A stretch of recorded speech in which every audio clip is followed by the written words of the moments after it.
And we are live! Hello everybody and welcome to the Bathurst 12-hour, 2-hour practice race. We're live here on TMG. I'm Jonathan Oates and joining me today in the broadcast booth is Isaac Johnson. Isaac, how are you doing today? I'm doing mighty fine. I'm just excited to see some different types of race in Bathurst 12-hour practice. This is going to be really fun and really different. Yeah, absolutely, and I think a big part of that is going to be the field count. We've got over 50 cars ready to take the grid here at Bathurst. That is going to be a lot of cars headed towards the mountain on this first lap. I think that, especially on that first lap, we're going to see a lot of chaos with the amount of cars in this field, and I think that as the run goes on, we're going to see a lot of cars kind of getting lapped, getting in the way of the leaders, and I think that that could provide for a very interesting point in this race. I think that along with being the fastest car on track, I think traffic management is going to be a huge part of being able to get the job done in this practice race. Now, obviously, there isn't really anything on the line. I think for the most part, a lot of these guys want to get out here and get some practice done for the iRacing Bathurst 12-hour coming up soon because it's a 2-hour race. It's about the length of a single stint. But, I mean, I got to imagine that these guys are race car drivers at heart. You know, they want to win this race. So I have to imagine that even though there might not be much on the line, they're still going to want to be able to get the job done. And I think, like I said, a large part of that is going to be traffic management, but I think another part of that is going to be staying out of mistakes, you know, staying out of the wall through the mountain, not going off track through some of the higher speed sections. Let's go ahead and go on board here with Wolfgang Hoffman, and you'll kind of get an idea of how tricky this track can be. Wolfgang Hoffman going down the mountain straightaway right now, heading towards turn 2, Griffin's Bend. It's a pretty high-speed corner, although you got to have a decent amount of commitment going on to the inside line here. As you can see, if you grab that curb, you will go off quicker than a dog running after some food. Yeah, going up down to Quarry Corner and Reed Park. And you can see right here, I mean, there's just walls on either side of the track. You don't have any room for error, and I think that that's going to be very tricky on the first lap with everyone bunched up going into turns 2, 3, 4. I think especially kind of on this earlier segment of the mountain where we might even have a track blocking wreck. So we'll have to see how that develops with so many cars taking to the corners at one time. I mean, oh, and you see right there Hoffman getting into the wall. But I mean, really, there's just so little margin for error. I mean, right here you get a little bit of runoff to the right, but even then, if you slip out, you're going to be right in the grass. You're going to be right in the gravel, and you see Hoffman pulling off to the side. We can go ahead and go on board with Stefan Goebel here. I'm going to have to get used to some of these names. I haven't seen most of these before. Coming through Forest Elbow, I mean, you just have to cut it so close to that wall to maximize your time, and I think we're going to see a lot of that during practice. During qualifying. And speaking of lap times, we're going to go ahead and pull up your ticker now. On the left-hand side of your screen, you see the best lap times that these drivers have set down. It's not a multi-driver race, so just one driver per car. Right now, it's Ross Deal at the top of the board with Jordan Lacey in second. Oh, no. Alright, that's going to be Martin Versleeuwen in third. Ivan Zira. Okay, well, I'm going to have to get used to this. Ivan in fourth, Clifton Naranjo in fifth, and Luciano Santos F. We saw him in the Daytona practice race, currently in sixth. Now, unlike the Daytona practice race, this is not a multi-class race. It's only GT3s. So I think that traffic management isn't going to play as big of a role as we saw at Daytona. Everyone pulling off now. It's time to start qualifying here at Bathurst. And I think now we're really going to see some of these guys start to push the limits. Isaac, what are your thoughts here as we go into qualifying? Yeah, just watching your exit out of McPhillamy Park into Skyline is going to be the main thing, because that's where, just seeing there, when we were on board with Hoffman, the car in front of him immediately went wide and about threw it off going into the dipper and through the S's. So it's just going to be a main thing of just keeping the car straight on track and going, when you're going uphill through McPhillamy Park and stuff, you just got to stay off the walls.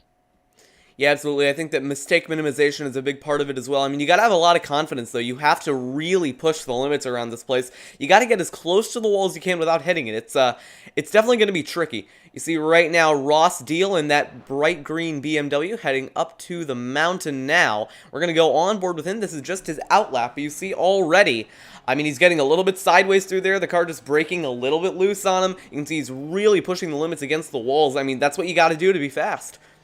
And I think that really what's going to separate the faster drivers today and the slower ones is going to be just that confidence. You know, you really have to believe in yourself that your car is going to have enough grip to make the turn at your speed, without breaking loose, without hitting that wall, without getting tight. Right here, I mean, this is one of the trickiest corners to get right. It's downhill, it's banked, it leads into, it's just insanely flowing. It's going to be really fast in the race, and in traffic, it's going to be a whole different beast. So I'm very excited to see this first lap play out. I think in general, though, a lot of these guys might just want to play it safe until later on in the race.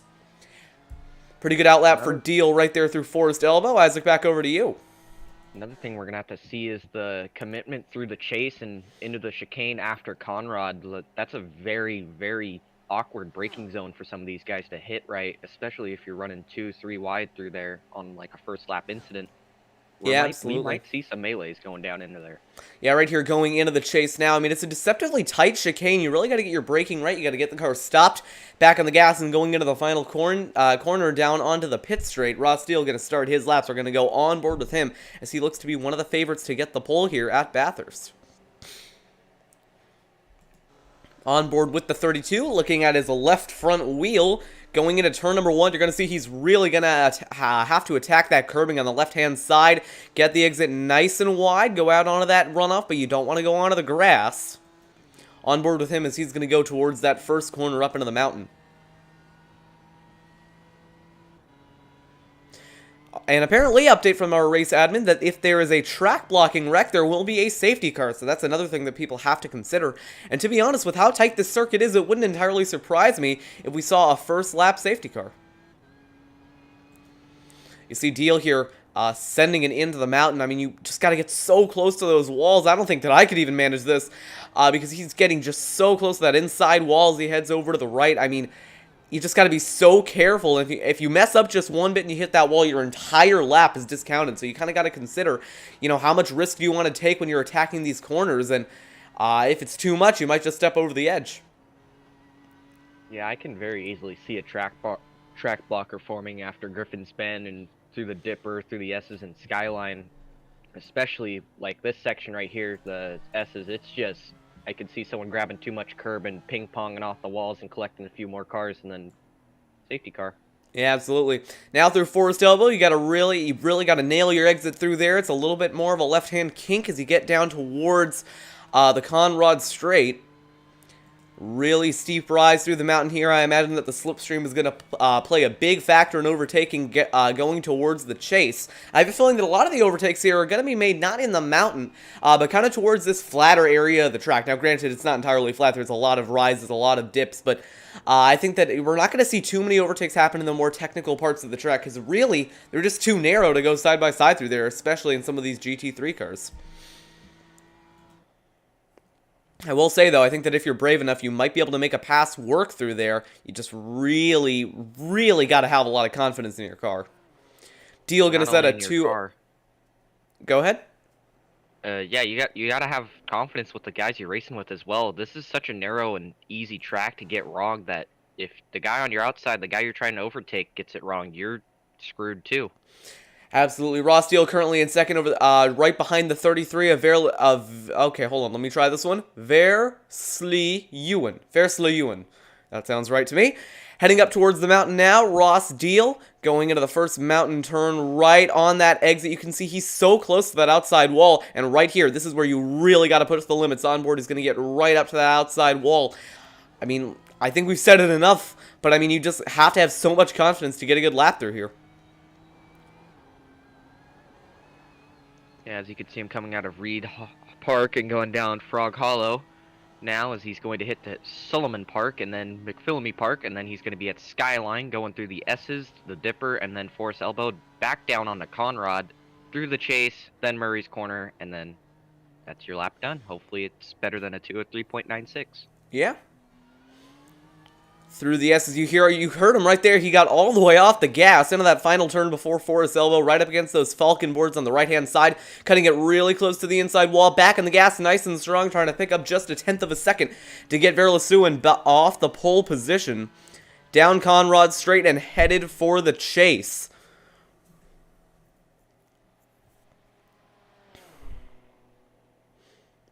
Quick flick over to the right-hand side. You really got to attack this corner, really keep your momentum up, keep it all the way on the right-hand side, then send it into the final chicane before getting towards the final corner on the racetrack. We're going to see a lot of overtakes being made here. Out wide goes Ross Steele, heading into the final corner. He's going to hook it left, trying to knock Verlesuin off pole.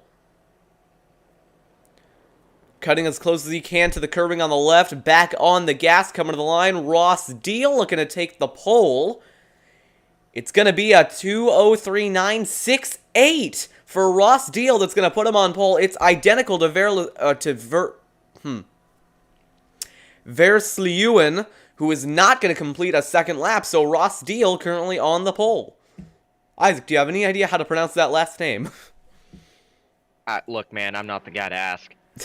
You know what? Fair point. Couple of drivers still out there on their laps. Santos right now heading through the chase in that bright black and blue Ferrari.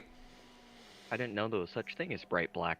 Good point. I probably should have said bright black and... No, wait. I should have said bright blue and dark black. Headed into the final corner now. Here comes Santos across the line. We're going to see what kind of lap he sets. Only 3 minutes remaining in qualifying. Santos going to set a 2:04.4. No, it's going to be a 2:04.939. Going to be slower than his first lap. Luke Lafaro in that black and blue Mercedes in the pit lane, just practicing a pit stop, I guess. So it looks like at the moment, no one going to challenge Ross Steele for the pole. Wolfgang Hoffman out on track now, rolling out of the pit lane, although I don't think he's going to be able to complete a lap. Why don't we go ahead and pull up the manufacturers to get an idea of what kind of cars are going to be fast and what kind of cars aren't. At the moment, it's BMW, Audi, Lamborghini, Ferrari, and McLaren your first five. So it looks like, actually, we've got a pretty even split here of manufacturers. Although a little bit of an underrepresentation for McLaren, although that doesn't surprise me. At least from what I've heard, that car can be very, very snappy if you're too aggressive with it. It can be one of the faster GT3 cars, but it can be quite difficult to handle, and at Bathurst, that might not be a good thing. Notice how the only car in the top 5 that is a front-engine car is the Beamer. Yeah, I mean, and it's on pole, though. So I think that as much as you want to have maneuverability around here, you want to have a lot of straight line speed. So I think it's just really going to be a balance in the end. And I think that the Lamborghini's going to be strong. I think the Audi's going to be strong. And I think the McLaren's going to be strong. Really, I'm not too sure about the Ferrari and the Mercedes, at least from what I've heard. The Mercedes... Oh, Wolfgang Hoffman with a big crash. He's going to get stuck in the wall. Not a good line through that corner. But at least from what I've heard... The manufacturers, there's just a lot of Ferraris. I don't see a single Mercedes in the top 20. Yeah, I mean, I think that the Ferrari is definitely going to be more popular because of the D-Class Fix series. That's quite fun to drive, but at least from what I've heard, and at least from my experience, the Ferrari just doesn't tend to be the most maneuverable of the GT3s. In terms of the Mercedes, I mean... I don't know. It's kind of going to be a wild card. I think on one hand, it's very stable. It's good at not making mistakes, but at the same time, it's just not very maneuverable. It's very sluggish. It's going to be pretty difficult to handle through Skyline, through the whole mountain section. So in the end, I think that I'd keep an eye out for the Audis, and I think specifically the Lamborghinis are going to be fast, but I think really anything can happen. It's going to come down to driver skill. It's going to come down to making no mistakes. Only 40 seconds remaining in qualifying here, and it's looking like Ross Deal in that BMW is going to be on pole. The only BMW, though, inside the top 20. No, there's two. There's three. There's first, 9th, and 20th. Well, I can't count. Well, one of 3 BMWs inside the top 20. But by far the Ferrari the most popular car. In all honesty, I feel like the Lambo is going to be the best well-rounded. It's mid-engine, you know, it's got a very decent set of aero on it, and it's probably got the most grunt of most of the cars. I mean, the only thing that would challenge it is the other V10, the Audi, but, I mean, going down Conrad and Mountain, I feel like those cars are going to be the best in the straight lines. Yeah, I mean, it's definitely going to be interesting to see. I think that when we have a lot of different manufacturers, we get something that's quite different than a lot of what we've seen here on TMG with some of the stock car stuff we've done, because a lot of the cars tend to be faster in certain areas and slower in other areas. By my final count, Ferrari, obviously the most popular car, only one McLaren in the entire field, so hey, at least we got one. I think it's definitely going to be a little bit more of a wild card car. A 2-hour race on display here at Bathurst. Everybody gritting up now for a rolling start as we get ready to get this race underway. Darn it. Okay. One of these days I'm going to learn how to count. I only saw the one, but we got 2 McLarens. Like I said, I think it's going to be a little bit more of a wild card car, but we'll have to see. Now, Mount Panorama is very famous for its infamous Hell Corner Turn 1, so I have a feeling that we're going to probably see a few turned around cars into there. Yeah, absolutely. I think that it's just, I don't know. It's going to be a really unpredictable race going into turn 1. I think on one hand, we might end up seeing everybody make it through cleanly, and on the other hand, we might not. You know, we'll have to find out. I think only time's going to tell. Only about 47 seconds remaining for everybody to get gridded up, although I have a feeling we might get everyone gridded before that happens. Don't know if a few drivers are going to opt for a pit lane start. That BMW prototype on pole, and unless I fail to count, there are only 3 BMWs in the top 20. So really, unless you're in a Ferrari, you do not have manufacturer majority advantage, but that doesn't necessarily mean your car is going to be slow. And I mean, here it's not like stock car racing where we see manufacturers work together, but you know, this is just road racing. It's just who's a better driver, just raw talent, and who has the better manufacturer driver pairing. Yeah, absolutely, and I think it's going to be about planning overtakes as well. I mean, opportunities here are limited. If you're really brave, you might be able to send it into Skyline, but man, it's going to be really tricky to get the pass done. Here we go. Lights are on at the top of your screen. Once they turn red, that'll indicate the start of our very short pace lap. Only got to get down through Conrad. The dash down to turn 1 going to start soon. It's going to be a chaotic one, that's for sure. A good manufacturer mix up in the top 5. For the most part, it's a Ferrari mix throughout the field.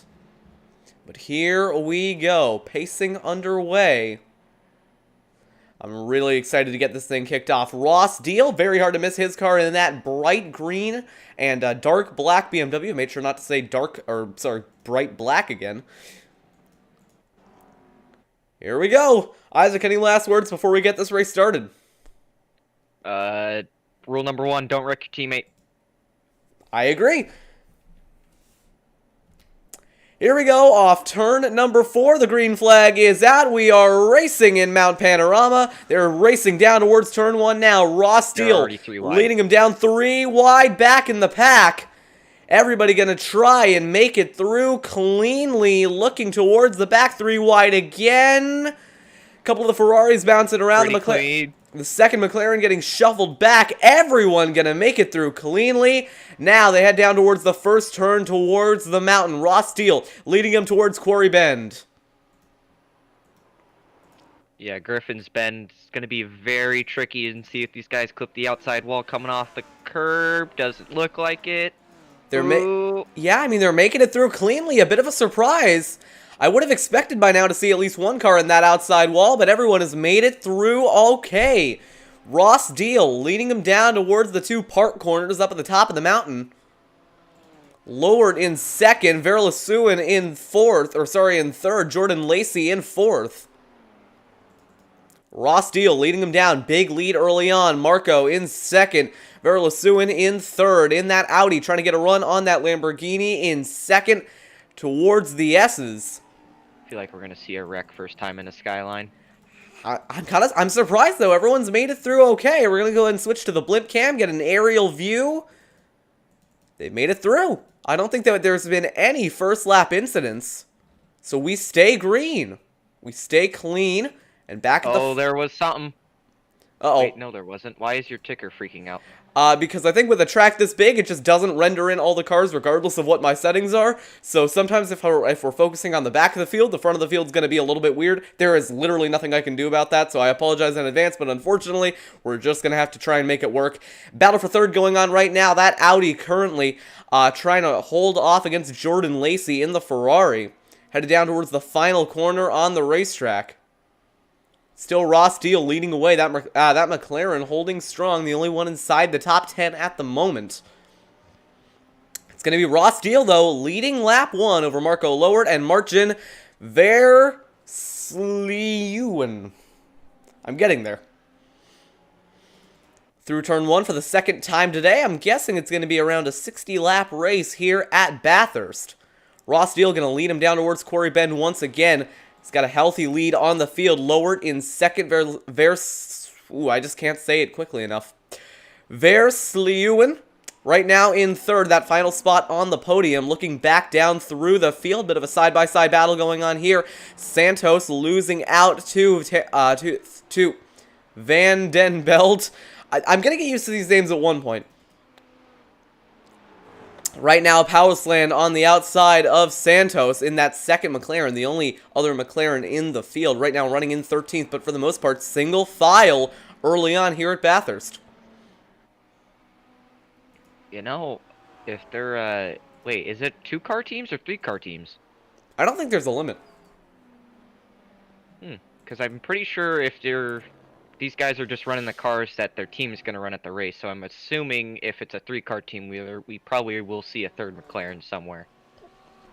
Well, hey, I'll look around for it, but at the moment, I think we should probably focus on this battle for third.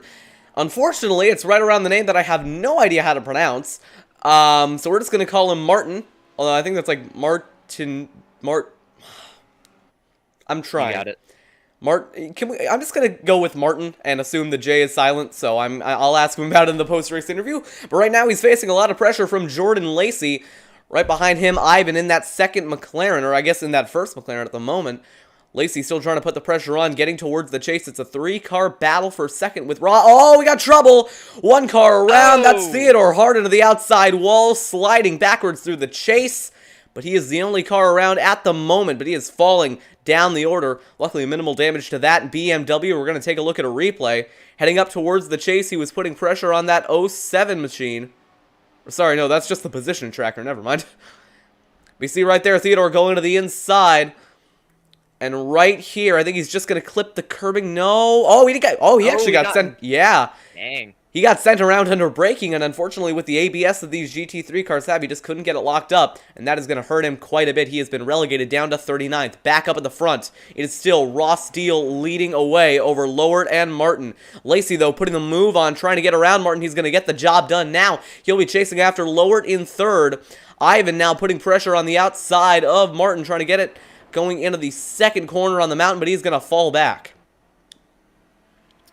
So at the moment, it's Ross Steele over Lowert and Lacey running 2 and 3. That's where the main battle on track is towards the front. I'm going to wonder if these guys are going to start backing off of each other, giving each other room, giving each other time to save these tires and fuel. Because they got to go a fair ways on this tank of fuel, don't they? Yeah, I mean, I'm guessing that they might be able to stretch it to the 1 hour mark, though admittedly, I don't have too much experience in GT3s, but I'd have the feeling that they're either going to 1-stop it or 2-stop it, and if they're going to 2-stop it, they're probably pitting around the 45-minute mark. For a 1-stop, you want to stretch it to about an hour. Luckily, no complicated fuel calculations going on here like we might have seen in some stock car racing, because obviously there is no overtime. In fact, we're probably not going to see a caution the entire race, now that we've kind of cleared that first lap kind of chaos. Jordan Lacey still trying to put the pressure on Marco Lowert. Going down towards the chase. He's in the slipstream. Maybe looking to hop to the outside or the inside. Maybe just looking to stay behind him. No, he's going to go for a dive down the inside. He's going to outbrake the Lamborghini. He's going to send it into the chase, and new driver up in a second. It's Jordan Lacey. Great move by him. If I remember correctly from the 24 hours of Spa when we ran that, it was roughly 27 laps of fuel. Oh, and Lacey gonna get sent off the track. Lowert a little bit too hot under braking. Sends the 5-car out wide. Now that's gonna let Martin get back to his outside. Lowert, Martin going side by side into turn number 1. Lowert holding on. Martin gonna try and send it around the outside. Not gonna make it work now under pressure from Ivan. Going around the outside, headed towards Quarry Bend. A really exciting battle on track right around the second spot, and all that's doing is letting Ross Steele get away at the front. Yeah, quick note, there's no damage to that Ferrari, so either they have damage turned off, or it was just a very light tap, or possibly even netcode getting into Murray's corner, sorry. Yeah, I mean, I take a look at a replay, but at the moment, there's such a good battle going on for second right now, I'm worried that we're going to miss something. You see those Audis right there of Martin. It's like every name in this race is difficult to pronounce. Right now, you see them those Audi teammates right now, 3rd and 5th, splitting Ivan in 4th. It's Lowert getting away in 2nd, or at least trying to get away through the mountain. We're gonna go ahead and go on board with the 33 car of Martin Versleeuwen. On board as they go into the park corners. That's what I'm gonna call that little section, the park corners, because they both have park in their name. It's actually a string of 3 park corners. Really? Reed Park, Solomon Park, and McPhillamy Park. No, I missed Reed Park. All right. Down the mountain now, headed towards Forest Elbow. Martin Versleeuwen trying to run down Lowert in 2nd. Very nice livery on that 33 car. He's going to have to get back in the power nice and early and try and set up Marco for an overtake through the slipstream. I think we're going to see it come into play here as they head up Conrad Straight. A big incline. It's really going to help out those guys who are in the slipstream. Headed down towards the chase. No one putting a move on, but take a look at this battle for 4th. Kempnar on the outside lane. Lacey on the outside. Trying to put the move on. Headed into the chase. Not going to make it work. Kempnar holding on. Lowert still leading away in second. Ross Deal leading away in the actual lead. Headed down towards the final corner on the racetrack. Bit of a defensive line for Lowert. Versleeuwen headed to the outside lane. No contact. Back down towards turn 1. About 10 minutes down in this race. Yeah, I mean, Deal seems to be the only BMW that's actually really, really quick. I don't know if they're his teammates in the others or they're just other entries, but those guys aren't really showing the true potential to BMW, sorry, but that could just be the true car and Deal's a really, really good road racer, or Deal's just got something everyone else doesn't have. Oh, and take a look at this. Martin Versleeuwen. I'm going to get that right one day. Getting very close to the back bumper of Lowert. Oh, that's not the cam I went to. Okay, sorry. I went to the chase cam instead of TV1 because they're like stacked right on top of each other. But anyways. The cutting. Through the cutting now. Versleeuwen still trying to run down Lowert, but I have a feeling he's not going to be able to put the move on here. Everyone's single filing out, but Lacey may be looking to move on Kepnar. Heading down towards, I'm going to check my corner names here, Solman Park. Going to be heading into McPhillamy Park next. Lacey hopping over to the left-hand side, not going to make the move work. Down towards Skyline now. Take a look at this. Really make a move. Yeah, I mean, I saw him kind of make a look at it, but in the end he decided to hang back. Meanwhile, update on Ross Deal, he has pulled away a 5.5 second lead. He is just cruising away from the field. Yeah, he's already on Conrad. Yeah, he's just, I think he really does just have something these other guys don't. Down towards Conrad now for the rest of the field. You can see Ross Deal in the distance already headed towards the chase. This right here going to be our best shot at making a move, and I think Jordan Lacey might be looking to move on Kempnar. He's been hanging behind him for a few laps now. Is he going to duck out of line? He's going to go to the right. Side by side through the kink, headed towards the chase. Is he going to pull the move? He's going to clear him on the outside. Up in a fifth goes Lacey. Pretty good move. You don't really see outside overtakes through the chase very often here, but hey, when you see it, you love to see it. Oh, and take a look at this. Ivan going to send it down the inside of Versleeuwen, headed towards turn 1 down the pit straight. That McLaren on the inside. Maybe just lacking the straight line speed of the Audi, though. We're going to see what happens here going into T1. Ivan setting him up, going to send it down the inside, side by side. He's just leaving a little bit too much room on exit, and that's actually going to let Lacey kind of train him around the outside.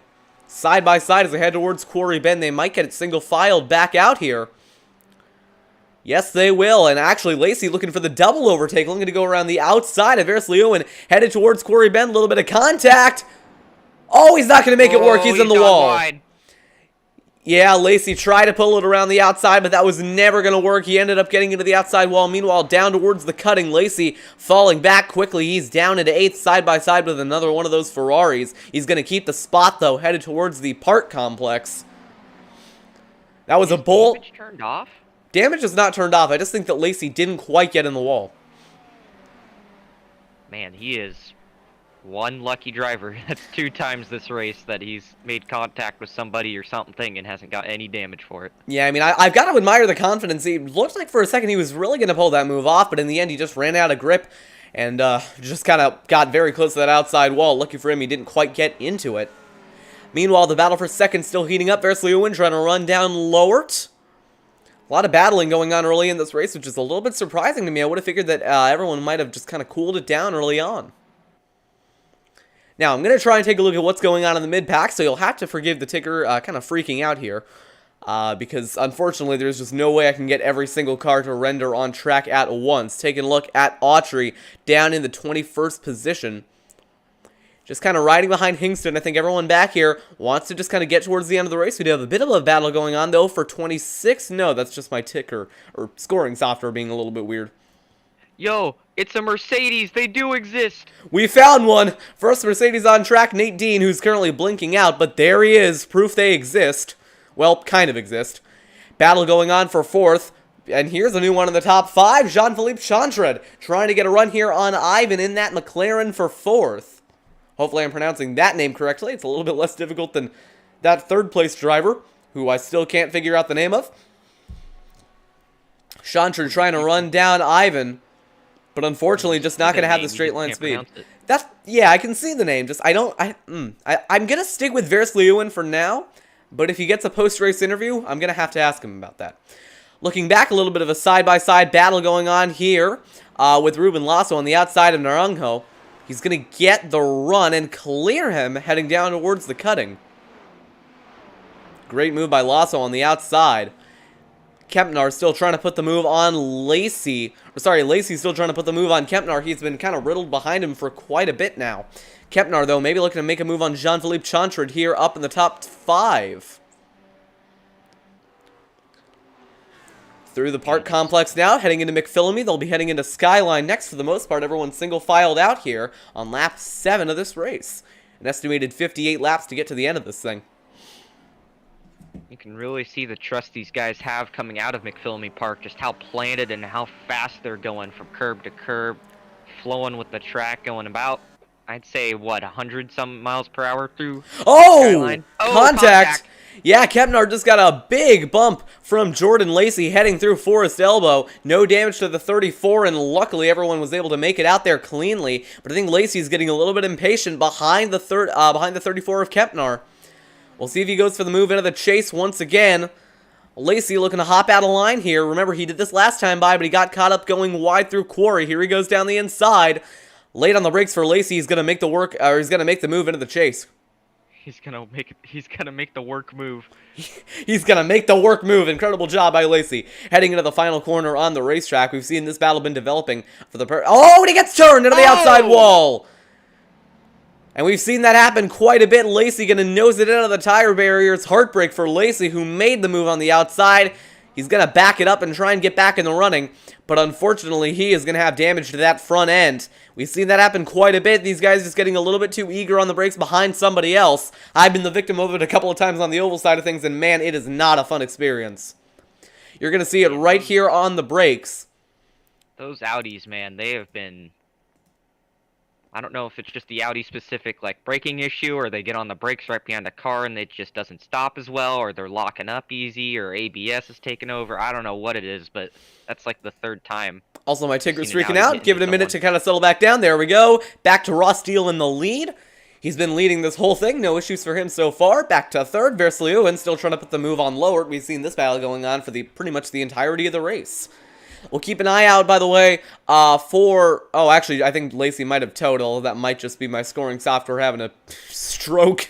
It's just kind of been doing this. Whenever I see whenever I go to the back of the pack, everyone just is listed as out, but then if I go to the front of the pack, it's fine. So, you'll have to bear with me. If we try and keep an eye out on the mid-pack battles, I might just go ahead and hide the ticker because it's becoming more of a headache than it's worth.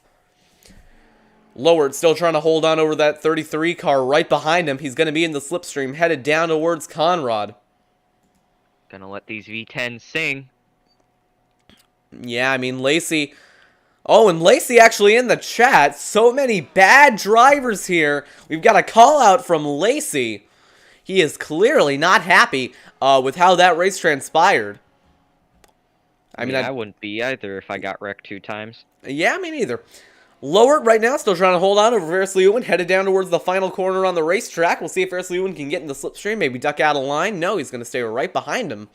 Battle behind between Jean-Philippe and Ivan. Ivan right in the braking of Jean-Philippe, and I got to imagine that McLaren, it's just a little bit sketchier on the throttle than Jean-Philippe, because at least from what I've heard, that McLaren, it's kind of that car where it's really fast, but it's really sketchy. So it's kind of a risk-reward type situation, almost like the Red Bull in 2020, if you watched F1.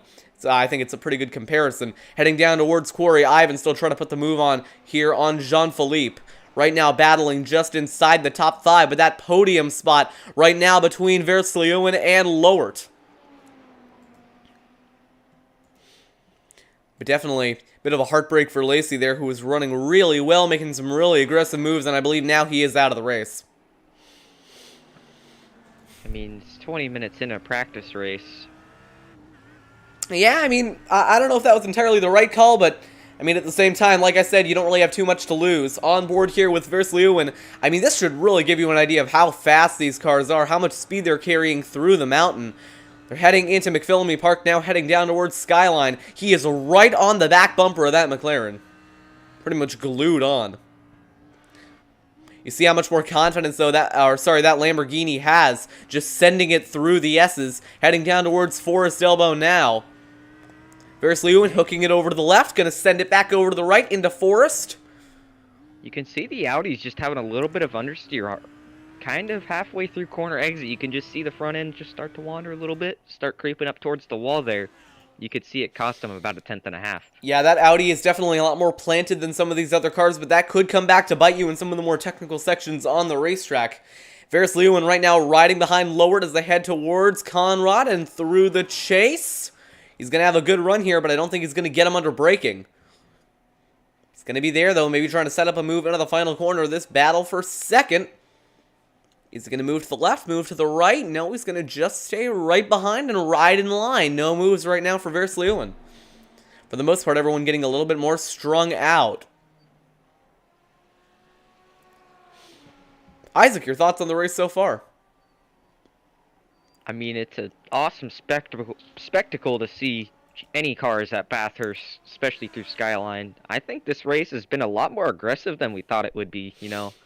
You don't really see cars backing off, letting each other breathe, get some fuel-saving room. They're just racing each other hard. Yeah, absolutely. I think we've seen a lot of hard racing early on, a lot of aggressive racing, and I think that's kind of boiled over in a few cases. We saw it with Lacey. We might see it here again if Ferris Lewin doesn't get a little bit, or if Ferris Lewin gets a little bit less patient behind the bumper of that 2 car. Headed through the cutting now, going up through the mountain. It's always so much fun to see these cars just rise through the mountain and then after McPhillamy Park just drop down towards Forest Elbow. It's got to be really intense just dropping down through the mountain, going at incredible speeds for the corners you have to take. You got to have a lot of confidence to make that work. In a way, it's almost like Mount Panorama is like a street permanent circuit just kind of mashed into one. It's a really, really beautiful track, and it's so much fun to see these guys race here. If I remember correctly, I'm pretty sure the front straight is public access. So I guess it is kind of a street permanent track. Although, I think I need to come up with a better name. Street permanent track just doesn't have a very nice ring to it. Heading down towards Conrad now. It's still Ross Steele leading 7.8 seconds in it. I don't think anyone's going to be catching him this race, given he doesn't make a mistake on pit road. But this battle for second has been developing over the past few laps right now. And right now, it's about to pay off. I think Ferris Lewin might go for the move here. You can see Lower just covering him off on the left-hand side. He's going to make a dive at it, side by side into the chase. Great move, and that Audi going to be moved up in a second. Incredible move by Ferris Lewin.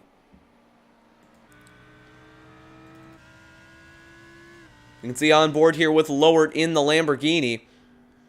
Towards that final corner on the racetrack, Ferris Lewin, though, just giving him a lot of dirty air, not giving him quite a bit of understeer. A little bit of a battle going on behind. Ivan still trying to run down Jean-Philippe.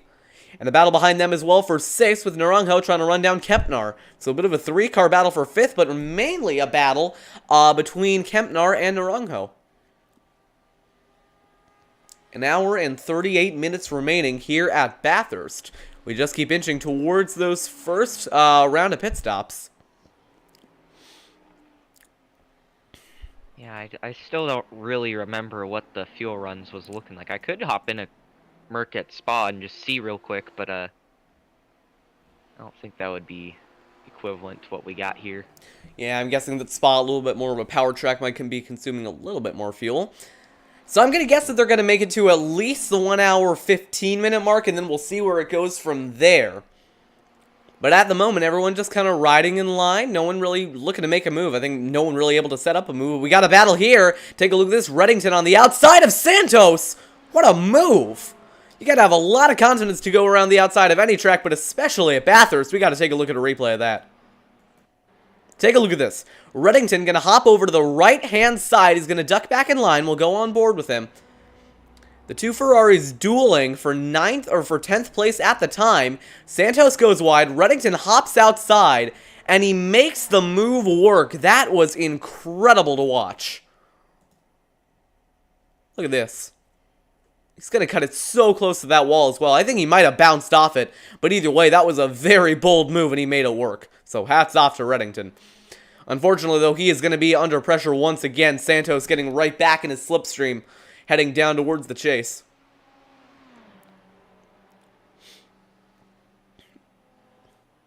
You can see right here, Santos moving over to the right-hand side, side by side. This battle continuing. Contact! And that's going to send Reddington off the track. He's going to have to try and gather it back up. Oh, That's a oh dear. That's a dangerous re-entry. Yeah, that was a bit of an interesting way to get back on track, to say the least. So Reddington involved in more drama here. After an incredible move around the outside, now he is going to find himself stuck in the tire barrier without any front hood. I don't know why I said front hood. I think I was going to try and say front bumper, but we'll take a look at a replay. They went side by side, and I think Reddington, just trying to push his luck, forced Santos over to the right-hand side of the track. Santos holding his line. And that's where they made that little bit of contact. It sent Reddington sideways and through the grass. But I think really the problem is when Reddington tried to rejoin. You're going to see here, he gets the slide right. He's going to slide it through the grass. And this right here, just a bit of a dangerous re-entry right in front of Santos. I have a feeling that Santos is not going to be too happy about that. Back live. Reddington now in the pit lane, but back up towards the front of the field. It's still Ross Steele leading away. Lowered in third versus Leon in second. The main battle on track looking to be Ivan and Jean-Philippe for fourth. We'll see if that McLaren can use its nimbleness here through the mountain. This is really the most technical part on the racetrack, headed down towards Forest Elbow. Just about 25 minutes of the way through this race.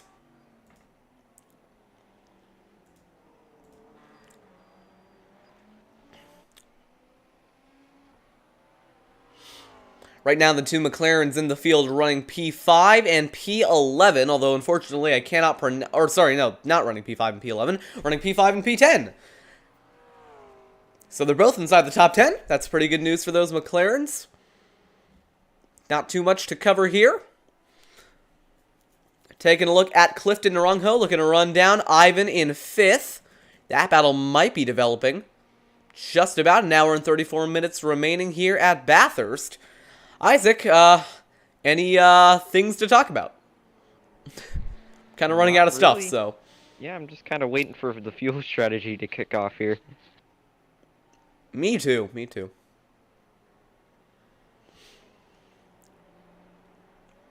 Hey, you know what? You know what might be fun while we wait for some battles to develop on track? We're going to go ahead and find a little bit of a pack here. Go ahead and switch over to our TV static camera. Crank the game audio up and listen to some GT3s. And hopefully we'll get a battle soon.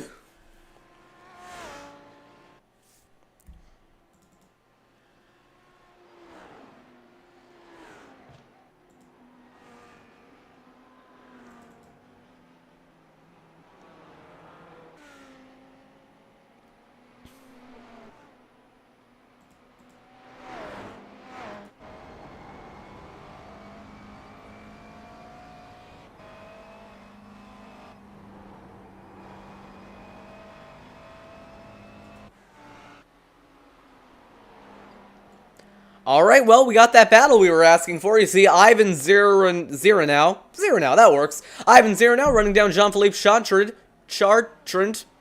I'm still working on it. Chartrand right now holding off over Zero now, but Zero now going to run him down, heading down towards Forest Elbow. You see the McLaren backfiring. It goes down through the gears, through Forest Elbow. Now, Zero now going to try and get a run down the Conrad Straight and headed towards the chase, about 6/10 between them.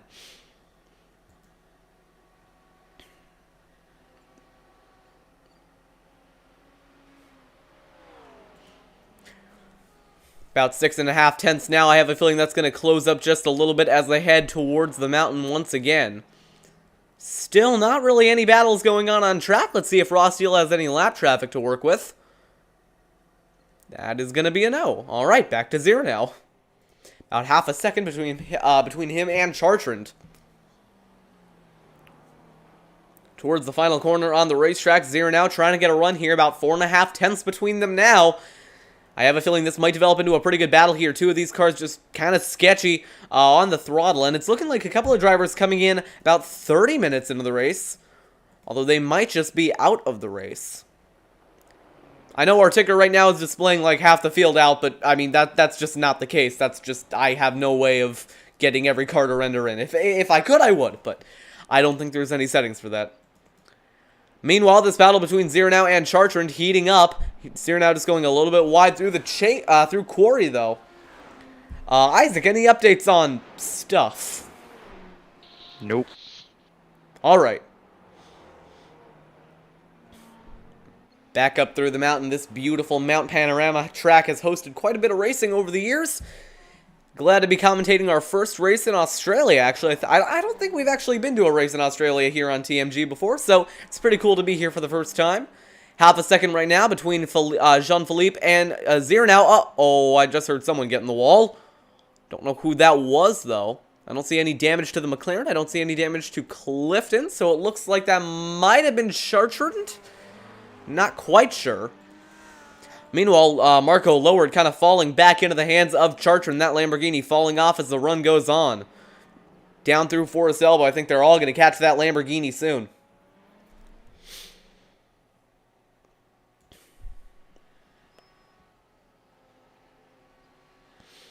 Update on Kevin O'Keefe, who was in the race running around P15 and 16. His VR set completely shut off, so definitely an unfortunate development. Yeah. Definitely not an ideal situation. Lowert's lap times continuing to fall off over Jean-Philippe's. About 1.8 seconds between them.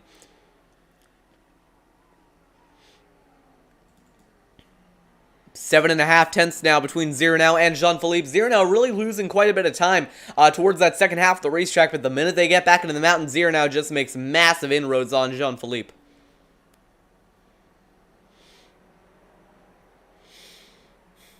8 tenths between them at the moment. That'll close up soon. They're all running down Lowert, so we might end up with a 3-car battle here for third, depending on how aggressive Lowert wants to be.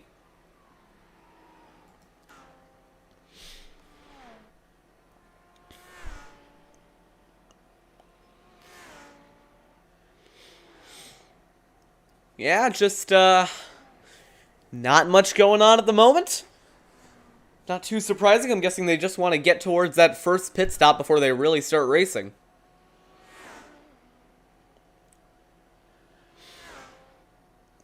Why don't we go ahead and go on board here with Ivan Zirnow as they head through the mountain. Oh, looks like someone grabbed the wall. Heading through McPhillamy Park now, heading towards Skyline and the S's. They'll be diving down to Forest Elbow soon.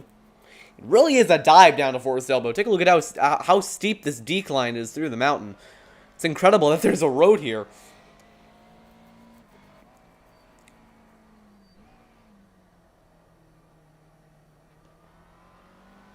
Getting back on the gas is Zirnow. Meanwhile, Jean-Philippe has cut into Lowert's third place spot by about half a second that lap, so that battle going to be developing soon. Update on a battle for 10th. That's Powellsland trying to run down Lajavist in 10th. That's not the right camera. That's the right camera. There we go. But at the moment, it's only 8 tenths between them. We'll keep you updated on that battle. Jean-Philippe still continuing to run down Lowert in third for the final spot on the podium.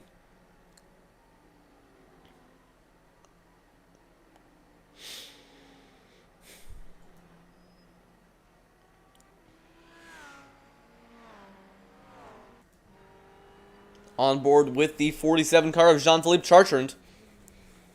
Heading through turn 1, you can see already how the pace is visibly slowed as these tires have worn off.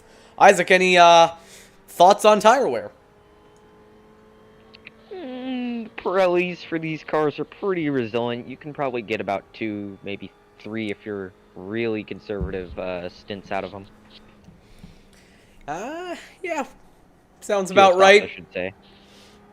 Not stints, fuel stops. You can see Jean-Philippe's just continuing to run down that green Lamborghini of Lowert. Update on your race leader, Ross Steele. He is, yeah, doing what he's been doing for the last 30 minutes. Just kind of vibing. Back to third. Lowert still getting run down by Jean-Philippe. Lowert definitely maybe lacking confidence in that car. But I do have a feeling that once Jean-Philippe gets up to Lowert, we might start to see everyone stack up around that third place spot.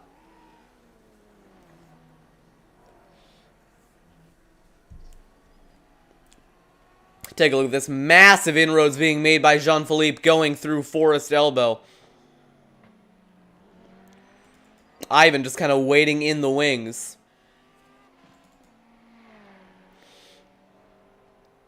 In other news, we are yet to see a safety car or really a major wreck of any kind. So far, it's mostly just been single or double car spins.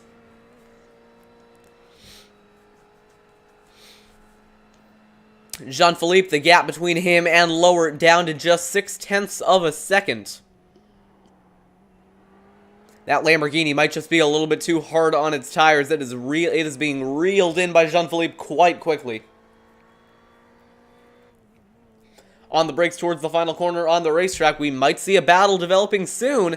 Haven't seen a lot of on-track action in the past couple of laps here, so this will be a nice change of pace. We'll see if anyone decides to dive into the pit lane soon as well. Ross Steele right now, he's got about a 5-corner lead. Once we get up into the mountains over second place, Verstappen.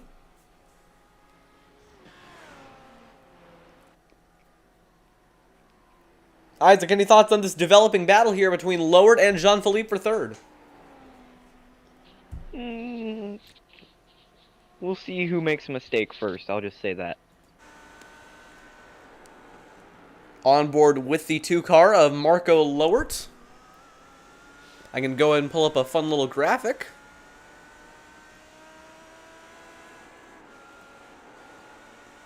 What a fun little graphic that is.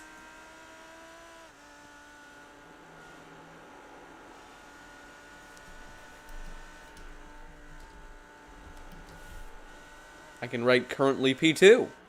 Although that's not accurate, it's actually P3. So, there we go. You can see right there, Jean-Philippe just still running him down. Heading towards Forest Elbow once again. Big dive here out of Jean-Philippe trying to get a run. The gap now has not gotten any closer. There's a little bit of a kind of a 0.6 bubble between these guys. You can get down to about 0.6 of a second gap between them. But after that, I think the dirty air just becomes a little bit more difficult to overcome. We're going to go ahead and hide the driver details.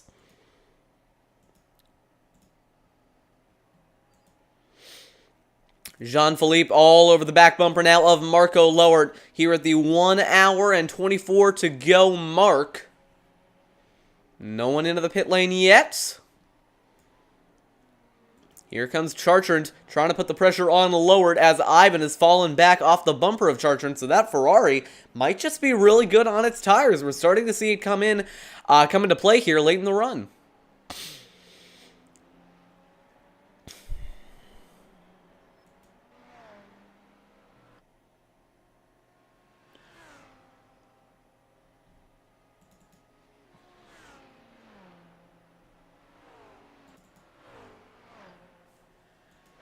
On board now at the 47 of Jean-Philippe Chartrand heading towards Quarry.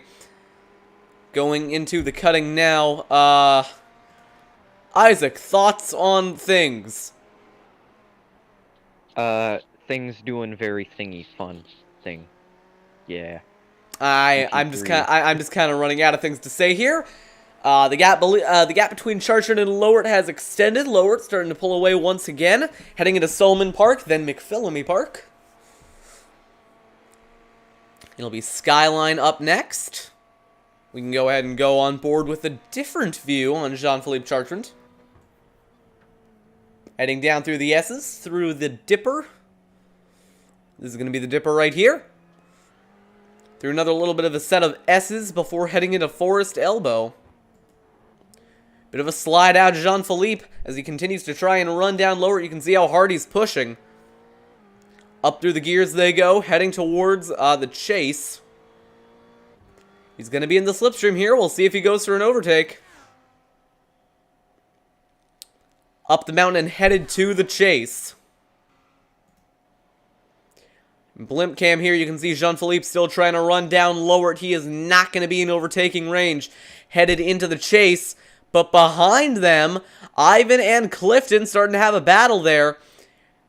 Into the final corners on the racetrack. Jean-Philippe still trying to get a move on here on Marco Lowert. About 0.2 between them now. Big run out of Jean-Philippe. Is he going to go for it into turn 1? And will Lowert defend? Lowert staying over to the right-hand side. Not going to go defensive into turn 1. Side by side behind them. Ivan on the outside. Clifton down the inside. That battle for 5th continuing. Clifton gonna get the spot. We'll see if Ivan fights back, heading towards that right-hander, Quarry Bend. Don't think he's gonna have the run, though. Up towards the battle for 3rd, the final spot on the podium here, and more importantly, the spot you need for a TMG interview. So won't that be fun? Yeah. On the brakes hard as they head through the cutting. Up towards Griffin's Mount and Reed Park. Jean-Philippe moving to the outside line, trying to get a crossover. Not going to make the move work. He's right there, though. Will he go for the move into Skyline? It'd be very brave. He could try it, though. Not going to be close enough to do it. On board with Jean-Philippe. Willie, I think the next big overtaking opportunity is going to be through Forest. We'll see if he goes for it. Not going to be close enough. He might just be saving it for the chase. That'll be his safest shot at. A move. Good run through Forest. He's going to be in the slipstream. We'll see what he does here. Up the hill. This is when that slipstream is really going to come into play for Jean-Philippe. You can see how much closer he got. Here he goes. Lowered, cutting him off. Jean-Philippe going to be forced to try it around the outside. He's not going to hold on. Marco lowered, holding on to the spot. Naranjo up into 5th. Ivan falling back. Kempnar putting the pressure on. Back up to the battle for 3rd.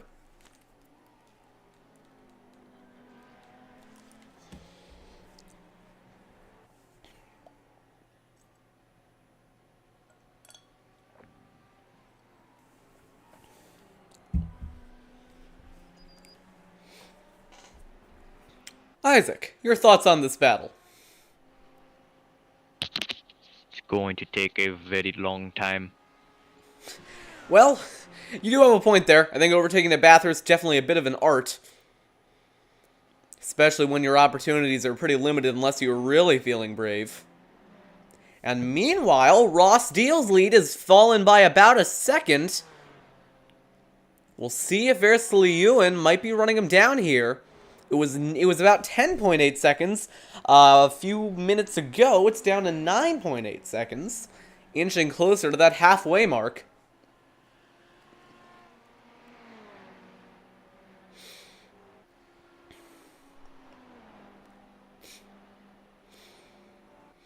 Charchin still just trying to put the pressure on Lowered, but Lowered has been pulling away in recent corners.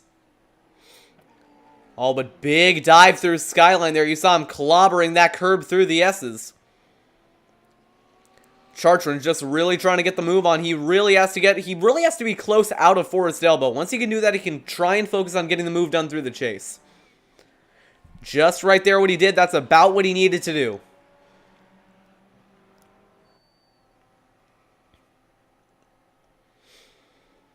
He's going to be in the slipstream here. We'll see if he moves to the left or the right-hand side, going towards the chase. He's going to move. He's going to pull out to the right. He's going to duck back in line.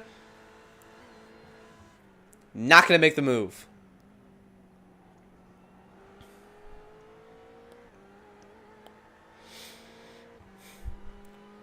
Meanwhile, the gap at the front is extended again. It's back up to 10.8 seconds or 10.5 seconds.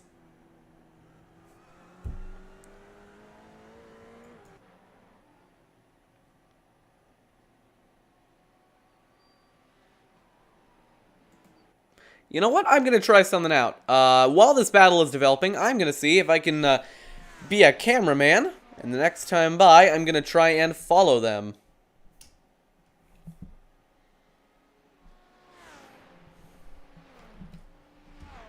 Headed towards Quarry now. You see Jean-Philippe still looking to move over to the right-hand side. But he is not going to commit to the move. Through Quarry.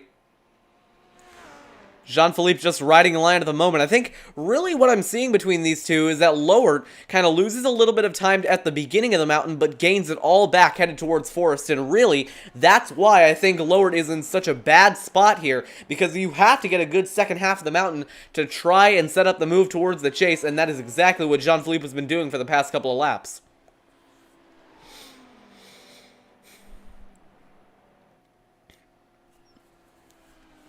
An hour and 16 minutes remaining.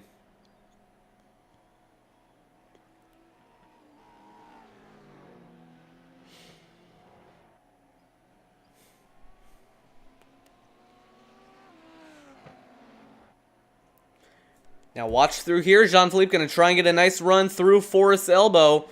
Not quite as good as it was the last time, but he's still going to have the pressure on him. Here they go.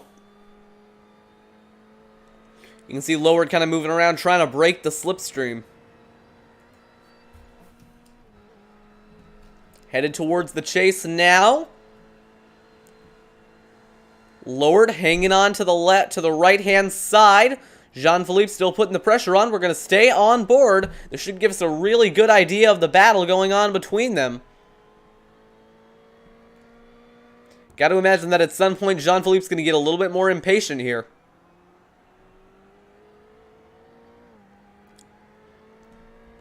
At the moment, though, it's still just Lowert holding on. I have a feeling that we're not going to see another attempt to move until we get into the chase next time by. In terms of overtaking, a lot of this middle stuff at the track is kind of just filler. See Lowert flashing his lights as they head up towards Quarry.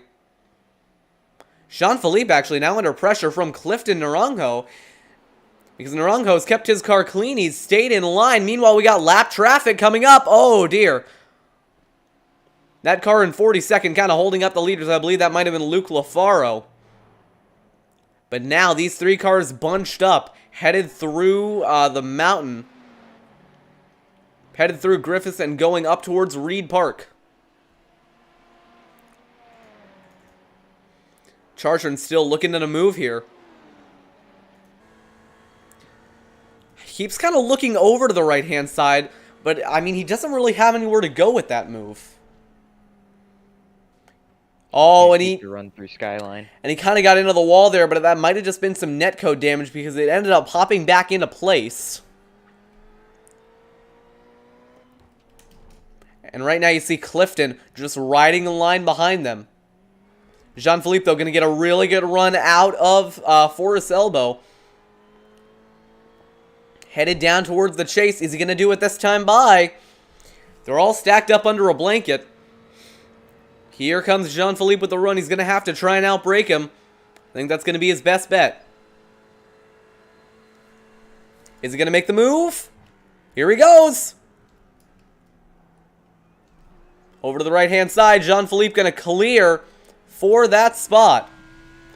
Lowert now put on the back foot. We'll see if Clifton can do anything about that. Jean-Philippe, though, clearing away into third. Great move by him to get around that Lowert.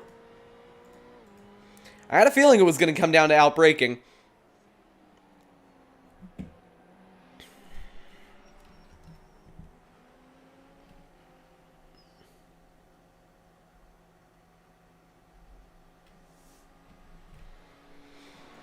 Back towards Quarry once again, and a car around to the back. I believe that might have been Luke Lafaro.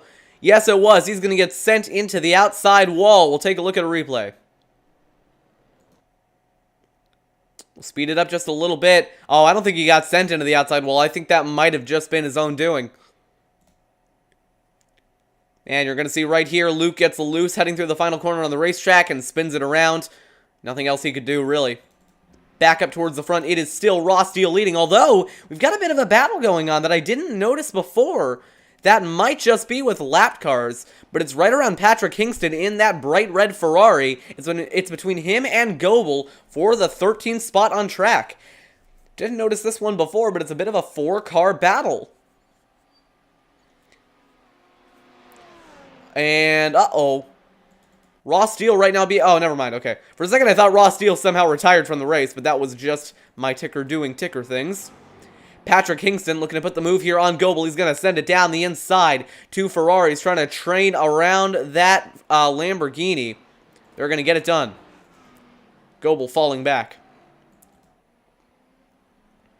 Back up towards the front of the field, Naranjo has gotten around Marco Lowert. We didn't get it on the broadcast. We'll back it up to see how it was done. Although now Marco is going to be under pressure from Ivan, so we're actually going to stay. We're going to stay alive. Isaac, your thoughts on that? What's that car? Let me try that one again. Yes. Isaac, your thoughts on that Lamborghini kind of falling off as the run goes on? I kind of expected it as this went on. You know, you're wearing the tires out pretty good. Just kind of abusing them, racing this hard for this long. Headed through turn one once again. Zero now trying to put a move on Marco Lowert. He's gonna have to get in line though. We'll see if he decides to hop out of line heading into Quarry if he's gonna be close enough.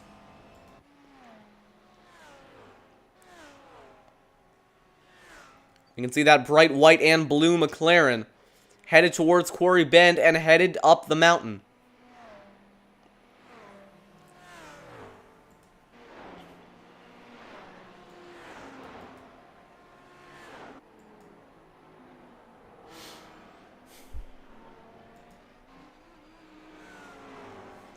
Really just not much going on right now. I mean, I think that my initial prediction that they're going to get to the 1 hour mark before pit stops is looking to be correct. Just not much to talk about at the moment. Zero now really starting to put the pressure on Lowert, though. On board with the McLaren as they head down towards Forest Elbow. One of the tighter corners on the track. It's almost like a hairpin if you really think about it. You see Lowert really just Zero now really just sending it into that entry point. And now he is going to be close to that bumper of Lowert as they go towards the chase.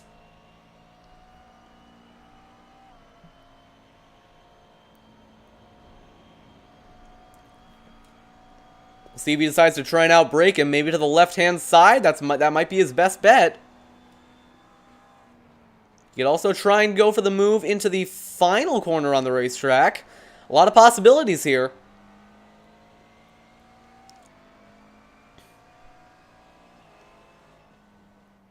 He's going to try and back up the entry, maybe try and get a run off. No, he's going to go out a little bit too wide. So Zara now holding on.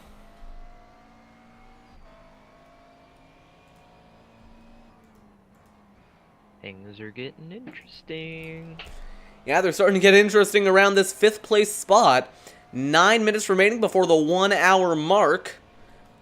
The nice thing about that 1 hour mark is that regardless of how you look at it, whether it's time to go or time we've been in the race, it's still correct.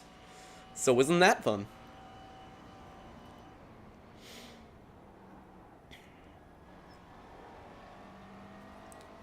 Zero now still just trying to put the pressure onto Lowert. Lowert might be starting to feel it just a little bit. He is barely holding on to that top 5. Overall, even though it's been a little bit of a stale race in terms of battling, it's been very dynamic in terms of who's at the front and who's at the back. Speaking of who's at the front, Naranjo might be getting a run here on Chartrand. He's about a second back. We'll see if he's reeling him in through the mountain.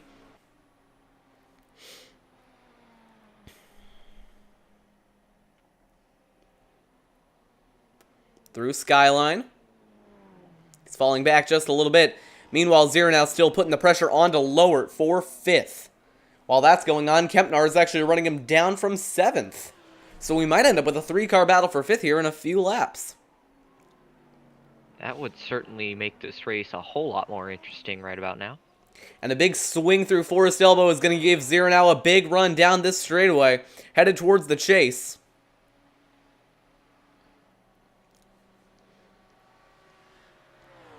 An hour and 7 remaining.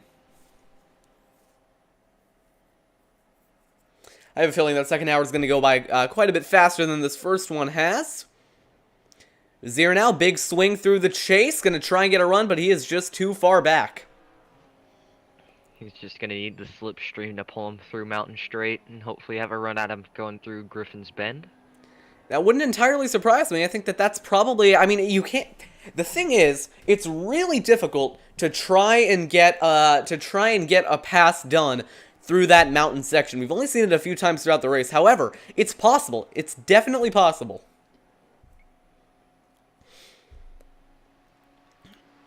Meanwhile, Naranjo has absolutely ran down Chartrand.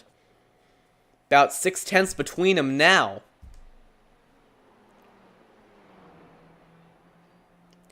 You know what? We're going to do something fun here. Why don't we go ahead and switch up the ticker? Let's go ahead and pull up that scrolling ticker. Although I should probably change that from Integrity Racing League Daytona to Bathurst, because that is not, we are not at Daytona. In fact, we are not even on the same continent as Daytona. There we go. Fun little change of pace for the broadcast.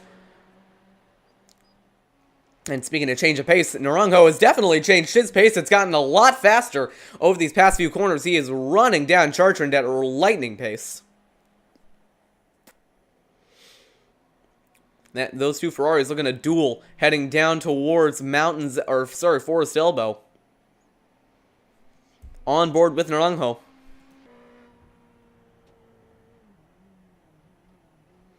Down through the gears into first. Oh, and a bad exit through Forest Elbow is going to cost him dearly down the Conrad Straight. About 4/10. Back to zero now in the McLaren, still trying to run down Lowert. And behind him, Kempner trying to run down him.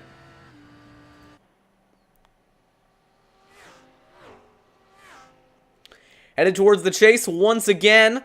About a 3-car battle for 5th. They're not really under a blanket, but they're definitely pretty close together. Update on your race leader, Ross Deal. He's cruising.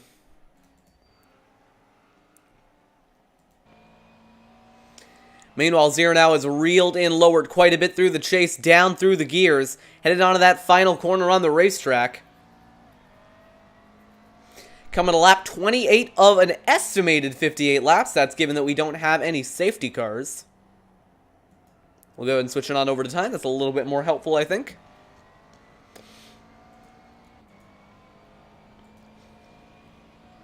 Zero now, still just trying to run down Lowert. Not too much has changed in these past couple of laps.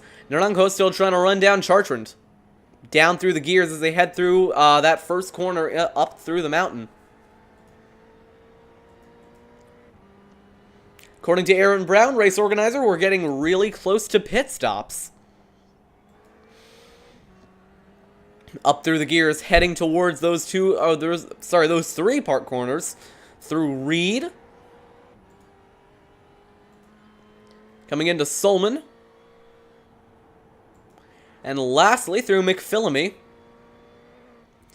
That battle's starting to fizzle out just a little bit, but behind, Ivan Zero now closer to Lowert than ever before. He's going to have to get a nice run through Skyline.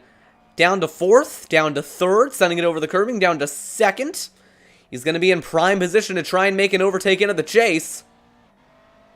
Up to 3rd, 4th, 3rd, down to 2nd. We'll see if he gets it down into 1st here. Gonna keep it in 2nd for a nice exit. 5/10 away from Zero now. Kempner's fallen off. Meanwhile, just in front of them, Naranjo is starting to run down Chartrand. Isaac, your thoughts on these battles for 3rd and 5th? Pretty interesting. It's going to be interesting to see how they evolve over the next few minutes here. Are you trying to do an ASMR commentary? I don't know. I'm just quiet. Okay, well, that's fair. Naranjo still trying to get that run on Chartrand, backing it up, going into the final corner. Going to try and get that nice exit down to 1st. Really gassing it out here. We might have a battle developing for that final spot on the podium. About 3 minutes to go, I'm guessing, before pit stops. Oh, sideways! Naranjo really getting it loose off that first corner. He's going to be able to make up for that with the slipstream headed down towards Quarry. Zero now still trying to run down Lowert. He's going to look over to the left or the right-hand side. No, just a little bit too early. Back up to the battle for 3rd between Naranjo and Jean-Philippe.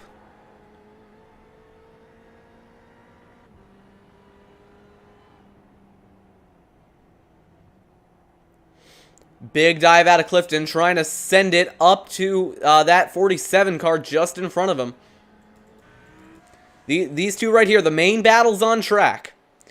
Zero now, all over the back bumper now of Lowert as they head up towards Reed Park. They'll be headed to Skyline soon, one of the most famous corners on the racetrack. Could Zero now pull a move through there? I don't think he's going to.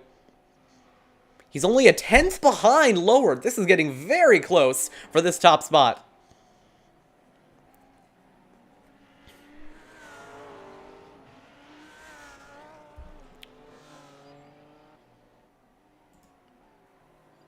Big send out of that, out of Lowert just in front of him. Looking through the field, this is one of your main battles on track. Jean-Philippe trying to hold on over Naranjo. Naranjo to the outside, going to try and make the move into the chase. He's going to try it. He's going to stay in line, though. No move out of that number 69 car. Down towards the final corner on the racetrack. And now pit stops underway. Jean-Philippe down into the pit lane. Pit stops kicking off here at Bathurst just around the 1 hour mark. Jean-Philippe into the pit lane. Ross Deal staying out. Yep, that guy. Staying out as well. Lowert staying out. Chartrand coming in. Zero now staying out as well. Kempner staying out for the most part. Everybody's staying out except for Jean-Philippe Chartrand coming into the pit lane. So pit stops starting here at Bathurst. Zero now has fallen off the bumper of Lowert quite a bit since we last checked in on this battle.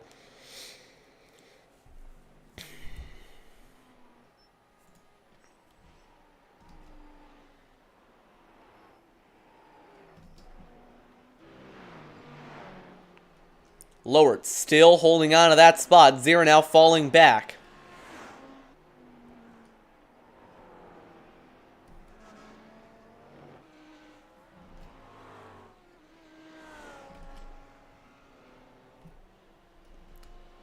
I mean, really at the moment, I think everyone's just kind of cruising, you know. I mean, there aren't really any battles on track at the moment. For the most part, everyone's just kind of riding around, trying to get to their pit stop.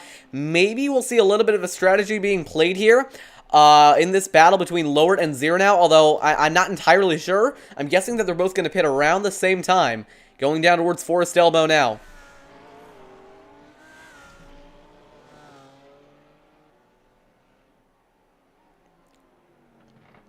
Zero now swinging around the outside, going, trying to get a run here on Lowert.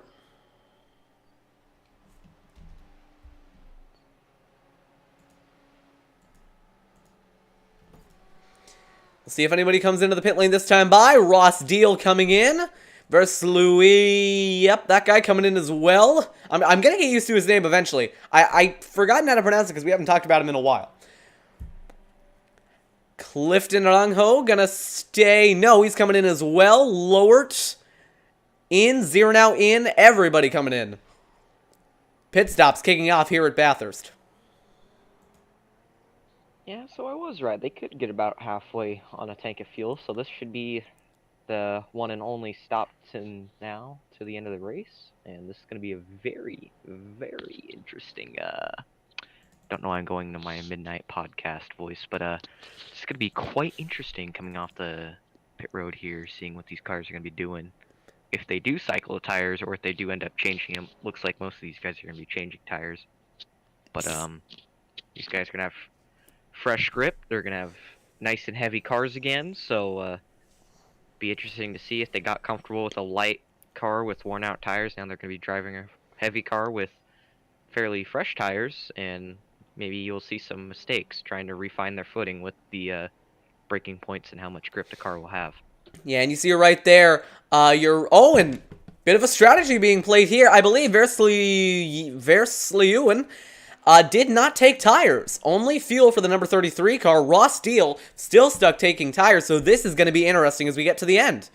And Ross Deal has actually been passed in the pit lane by Naranjo, Chartrand, and Versliuwen. So all of those drivers not taking tires here at Bathurst. A very interesting strategy. We'll see if it pays off.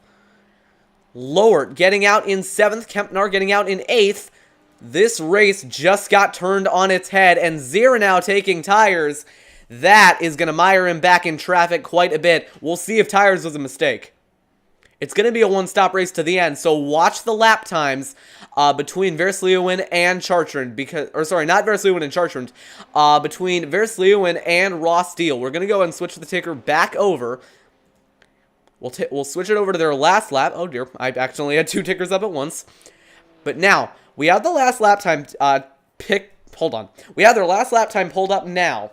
Let's see how these tires develop. Because Ross Deal all of a sudden puts himself in a very different situation than he was before.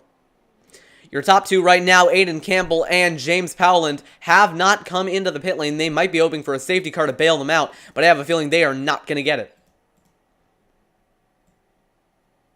Well, correction, they've actually been on their tires for... Yeah, no, they've... Okay, so they are going to have to stop eventually.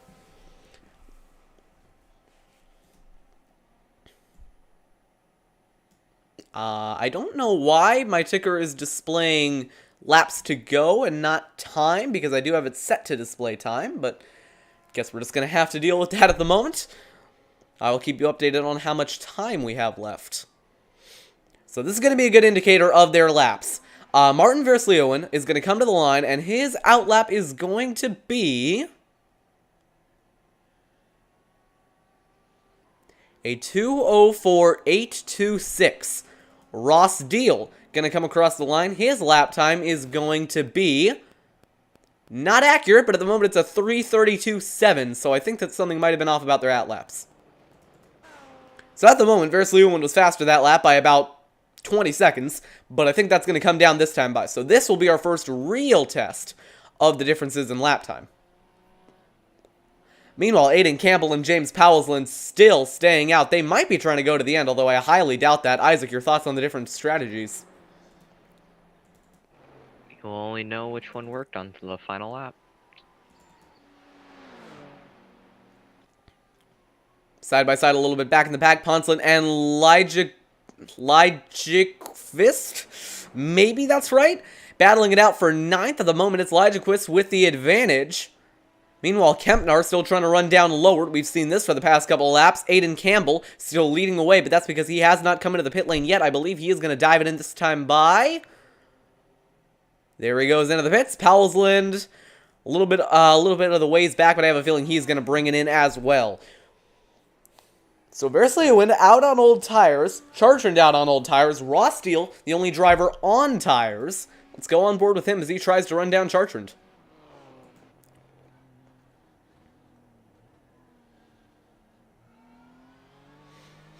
You can hear the confidence as he gets out of the forest elbows, but it looks like he might not have the advantage that he needs on tires. I think that a lot of it is just going to come down to his natural pace.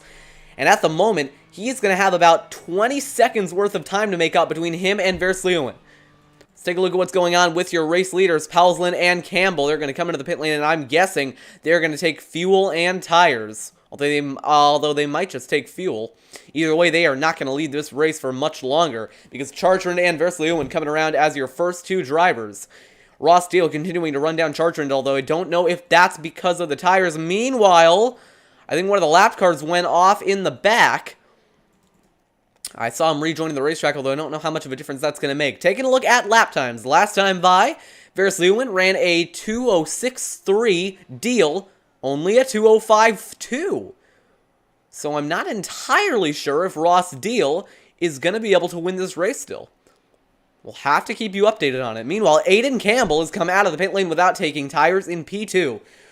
So a great strategy by Campbell, going to give him the track position. Maybe a little bit of an overcut being played by him. Either that or he just didn't have to take as much fuel. Yeah, no, I never really thought about the different engine types consuming different amounts of fuel. Well, I'm guessing what it might have also been is that Campbell was out on the racetrack for about 5 more minutes than everybody else, so that might have made a difference in how much fuel he had to take. Might have a crew chief dealing with that on the pit box. Ross Steele now going to have to try and get around Chartrand, and we've seen how difficult overtaking can be here at Mount Panorama. Deal with the run. Just over 50 minutes remaining. So this race has really been turned on its head by pit stops.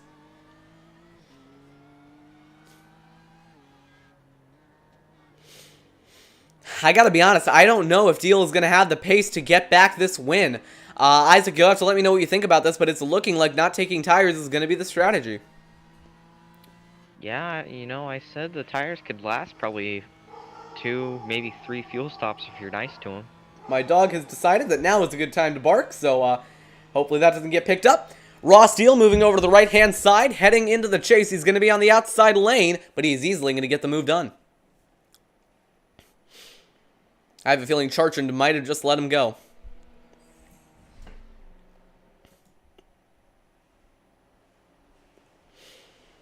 So right now the BMW is running 3 and 2. Coming to the line this time by, Versleeuwen is going to run a 2:06.3. Deal going to run a 2:00.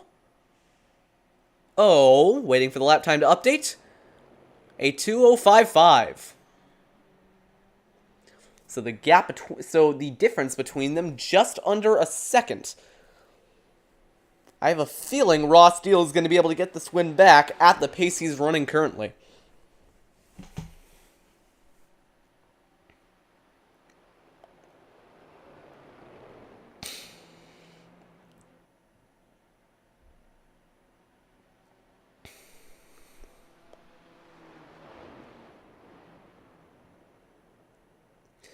So, Isaac, I'm going to ask you to chime in here. Right now, we're seeing this battle between Deal and Campbell. Campbell right now on older tires. What do you think his chances are of maybe getting to the end of this race of the podium? Because we saw early on Campbell wasn't really that fast of a driver, but due to strategy, he's up in a second. What do you make of that? Ooh, if the Ferrari behind him keeps doing that, then yeah, I say he's had a pretty good chance of finishing in the top 3. I mean, it's just going to be about minimizing mistakes and just making your car as wide as possible down the straights.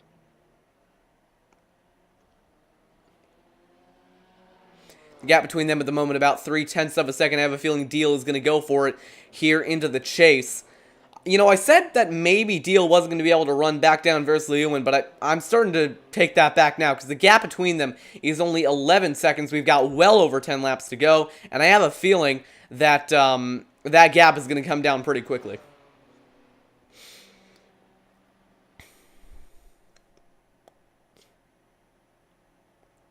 Ross Deal, though, not able to make the move on Campbell. Campbell's really played the strategy nicely here to put him up in P2. The two BMWs going at it right now for second. Deal looking to dive up the inside.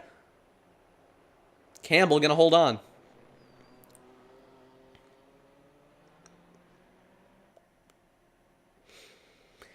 Coming up on lap 35 of an estimated 58 laps here at Bathurst. Just under 50 minutes remaining.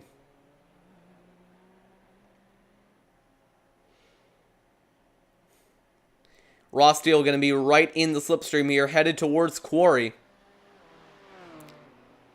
Although I have a feeling Deal might be set up with a little bit less downforce, or sorry, a little bit more downforce than Campbell because he just doesn't seem to have that straight line speed.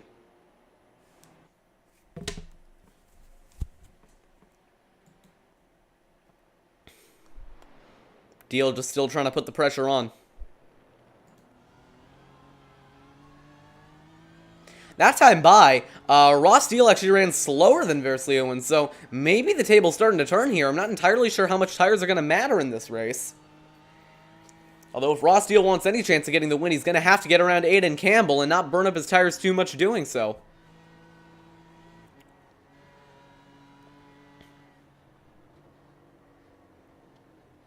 Hard on the brakes, heading towards the final corner.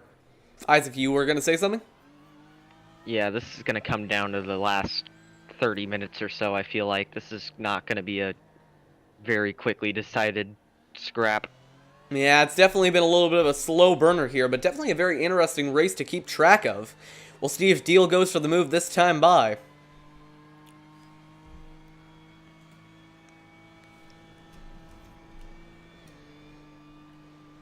I think he might be lining something up.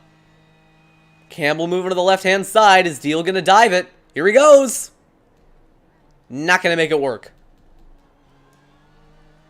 Might go for into the final corner instead. Moving over to the left-hand side. He's going to go for the dive. Side by side going into the final turn on the racetrack. Ross Deal going to get away with the spot. Great move by Deal to put himself up into P2. Still side by side, though, going back towards turn number 1. Deal going to clear him this time by. We'll see if Campbell fights back.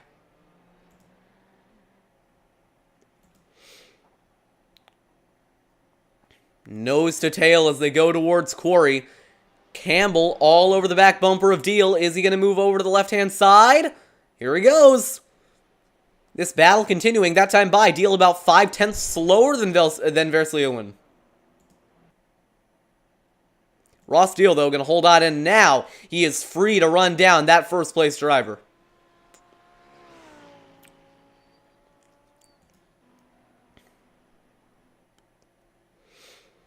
You can see Versleeuwen just kind of going for a nice Sunday drive, or I guess Saturday drive, at the front of the field. No pressure coming from behind, no pressure in front. He can let that Audi roll through the mountains of Bathurst. Really nice car to hear. Going down into the Forest Elbow now, Ross Steele. I think a very different situation for him. Unlike Versleeuwen, what he has to do is be aggressive. He's really got to try and put the pressure on Versleeuwen and try and run him down for the win. Oh, and by the way, that 46 to go that you see, that actually represents 46 minutes to go. So I don't know why that's what the ticker is doing, but just keep in mind that that is minutes and not laps. Two very different situations. This time by, though, Ross Steele has ran down Versleeuwen by almost half a second. And that was with being side by side with Campbell for the first bit of the lap. So it's going to be intense coming to the end. If Deal can run down about half a second every lap, I have a feeling he might be able to get it.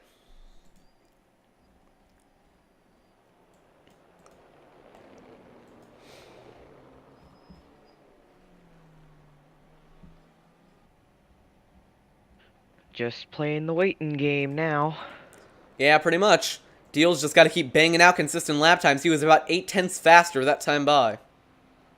Actually, almost a full second faster. But I mean, I think you might even be able to see the difference, like, if we go on board. You can see Ross Steele, he's going to be aggressive at the wheel. He's really got to push to run down Versleeuwen. You can see him just fighting that wheel through the corner, really trying to put the pressure on. I mean, even if Versleeuwen can't see him, he's going to be seeing him in his relative. And looking up at Versleeuwen, we'll see how he's handling the pressure. You can see just kind of smooth inputs. That's really what he's got to do. Got to keep the tires on it. But even then, Deal is making massive inroads at Versleeuwen. I have a feeling that he might not stand a chance here.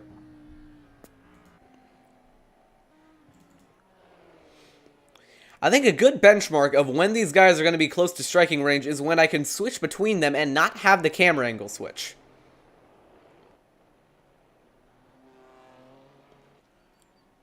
I mean, you can just see how aggressive these guys have to be to make a lap around here. And, I mean, honestly, if Ross Steele is too aggressive, he might end up losing the win, like, on his own. You know, there's always a chance that he can make a mistake.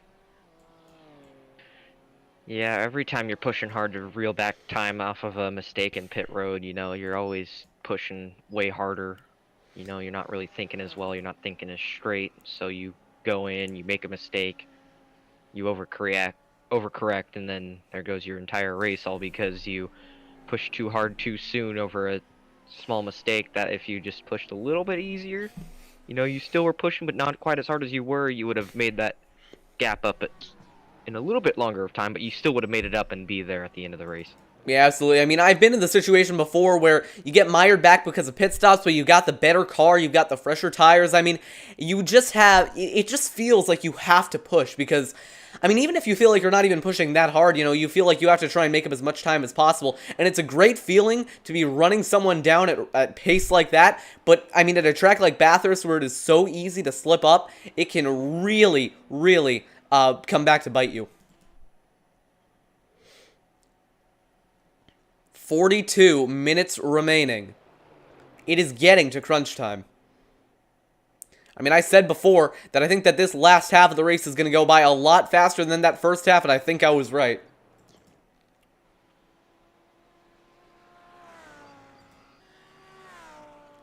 When you can hear the roar of that Audi going through the mountain. Ross Steele still quite a bit of a ways behind him. Let's see if I can go ahead and pull up a track map here. This is a feature I haven't used very often. But let's go ahead and pull up the track map. There we go. So you can see that green highlighted car, Ross Steele, the car that we're focusing on. And looking up at Versleeuwen, you can see, you can see kind of like visually what the difference between their cars is. And just about now, they are going to be on the same straightaway. Still not at the point where I can switch camera angles without Or sorry, still not at the point where I can switch drivers without the camera angle changing. But I mean, the gap is only 9.2 seconds. It is falling quickly. This should also give you a nice idea of where the lap traffic is on the track. You can see the lap car right in front of him. So Versleuwen now, I think the pressure starting to come on just a little bit. And now I can go ahead and switch the camera angle at the final corner without having to switch the position of the camera. Bit of a weird benchmark, I know, but it makes sense. 8.8 seconds between Deal and Versleuwen that time by.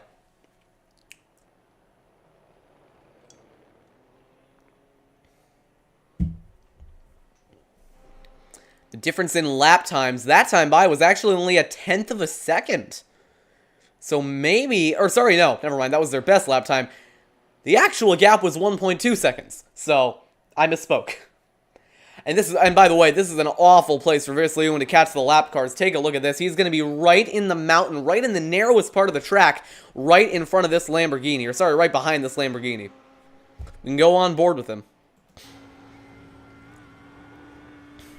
You can hear the tires screeching. I mean, he just doesn't have as much grip as Deal has.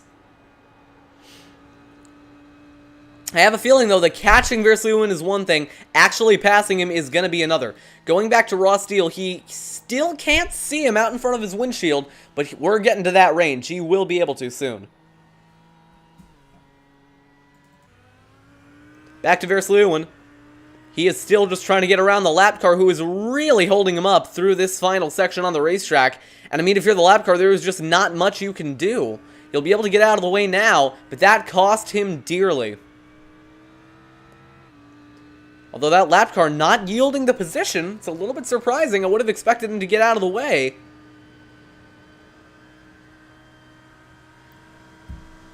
They're going to have to go side by side down Conrad and towards the chase.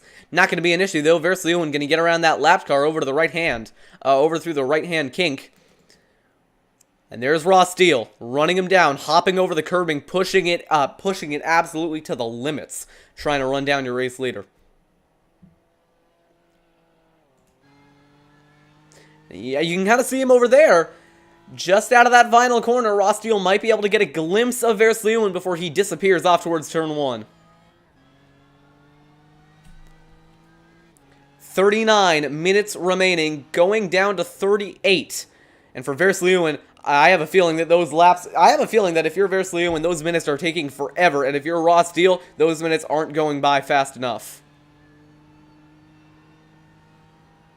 Wait, no. I messed that up. If you're Versleuwen, those minutes are taking forever, and if you're Ross Deal, those minutes are going by way too fast.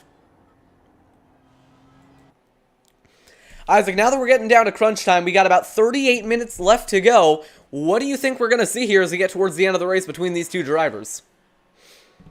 I think Deal's going to close the gap and maybe, forgive the pun, but seal the deal. That's a good pun. And I have a feeling that once he actually catches him, Versleuwen is not going to let go of this race lead very kindly. I have a feeling he is going to fight for it. We've seen throughout the race these two being very aggressive. Actually, we haven't really seen Ross Deal being aggressive, but we have now, so...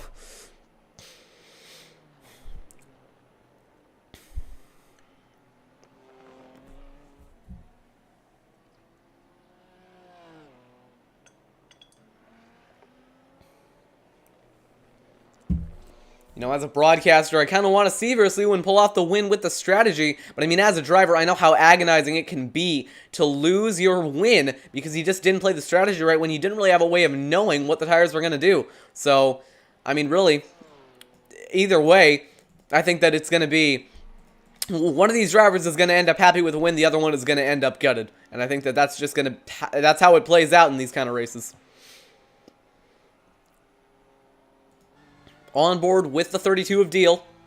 He's reeled him in again. That last time by, he almost reeled him in 2 seconds. That is incredible.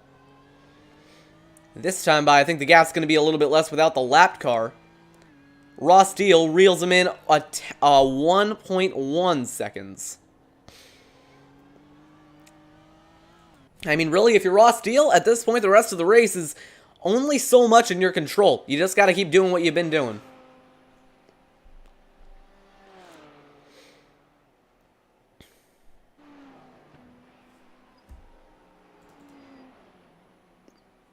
See Lewin heading into the cutting now. And looking back, Ross Steele quite a ways back.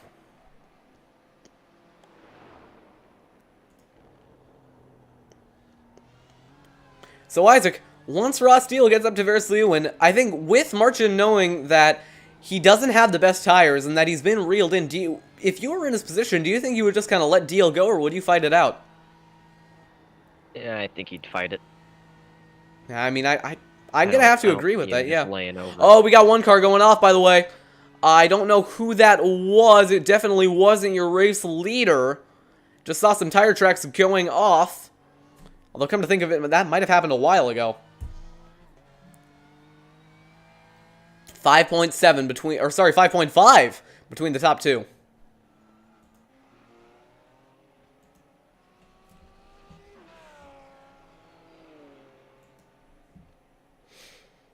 I mean, this gap is just falling down at amazing rates. I mean, by the way, update on your overall race distance. We've gone from a predicted 58 laps to a predicted 57 laps, so clearly, this race going by pretty quickly. Hard on the brakes for Deal going into the chase. Really just got to push it. Looking up the road a little bit, Lewin now stuck behind that lapped car. You can see how much closer the gap is between your top two.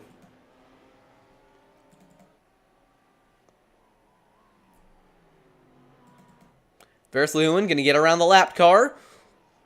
Now Deal has two to worry about himself. 34 minutes to go.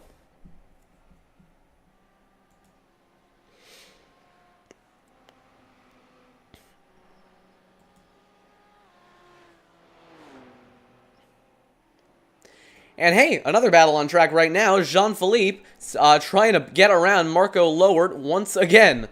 But really, I think the main battle we need to focus on is this battle for the top two. You see Lewin go by there on the left-hand side of your screen. Looking back, there's Ross. He's running him down quickly.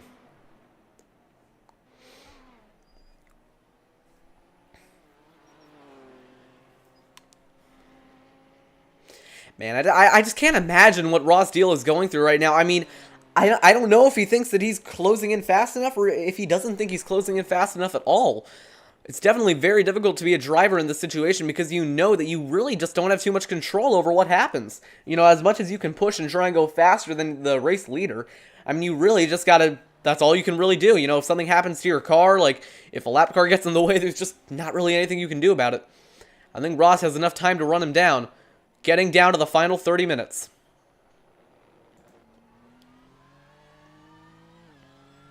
Lap times are almost identical. Yeah, I think that time by, I mean, I think it might have just had something to do with the lapped cars. I don't know. I mean, maybe Ross's tires are starting to fall off just a little bit. That's definitely a possibility.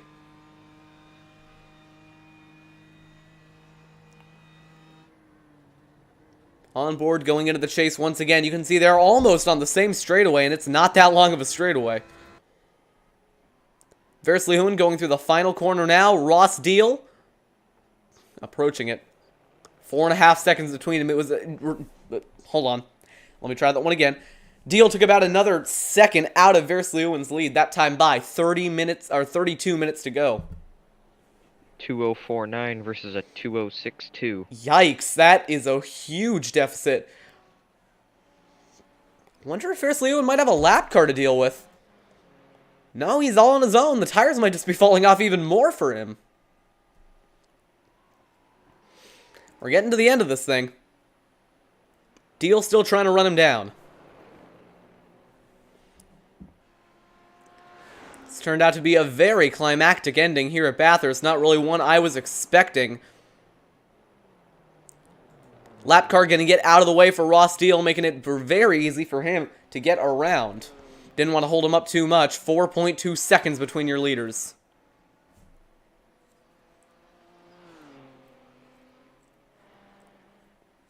Looking at the track map, Lewin's going to have a little bit of a lap traffic incident in front of him. A couple of guys just stacked up. Meanwhile, Ross Steele and let me try that one again. Meanwhile, Ross Steele and Lewin not separated by any lap cars. The only thing separating them is 4 seconds. Other than that, there is clean air between the two drivers.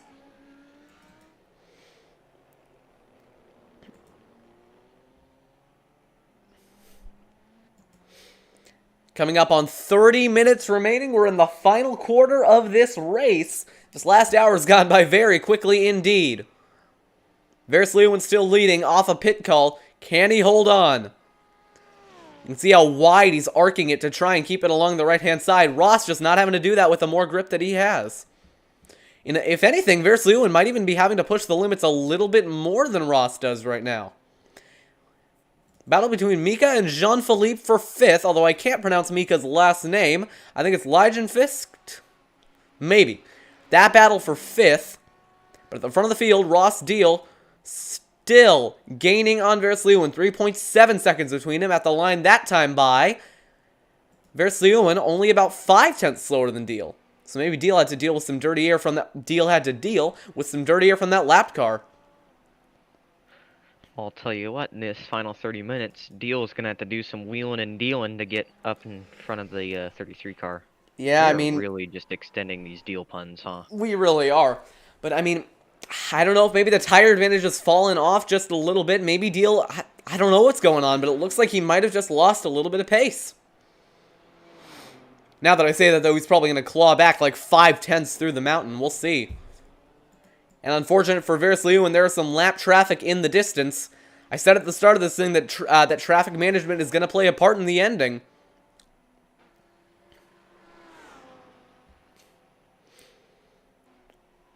.6 seconds between the top two. Back to 3.7 seconds.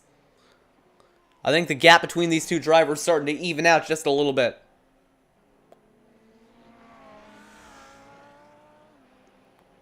Lap car going to get out of the way for Versleuwen. Going to make it nice and easy for him to send it through. Through Forest Elbow. Deal approaching the same corner. He's pretty much in the same spot that he was last lap this time by. Got a little bit close to the wall there on exit. Deal is still closing in, but not as quickly as he was before. He could be in striking distance anywhere from 2 laps to 10 laps. Depends on how quickly he reels them in. Pretty soon he's going to start picking up slipstream. I think it's about an 8/10 range for slipstream. You might be able to do it off the lapped car here. Yeah, I was about to say the lap car is probably going to slingshot him closer to that. Lap car might get out of the way. No, lap car going to stay very much in the way. Oh, never mind. He's going to pull over. Very nice of him. What an upstanding gent. Still no lap cars in between Deal and Versleuwen. In fact, you can even see that bright green BMW reeling him in. Last time by, Versleuwen actually ran faster than Ross Deal. Wow, that is not something I expected. So Deal's pace might have fallen off just a little bit. 28 minutes to go. In 28 minutes, we can get about 14 laps in. Probably a little bit less than that. I got to imagine that that tire advantage might have fallen off just a little bit. Deal might have pushed just a little bit too hard. This could be an upset victory for Versleuwen.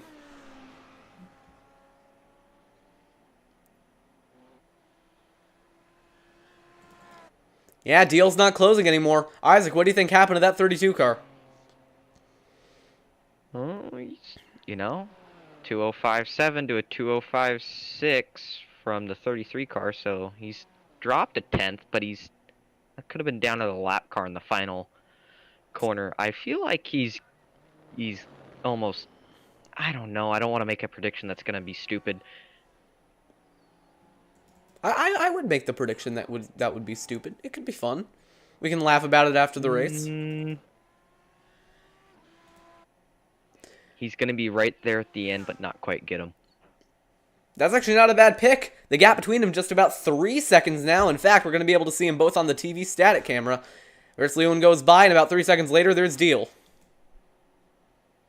2.9 between the top two. I stand corrected. I don't think Deal has lost any pace.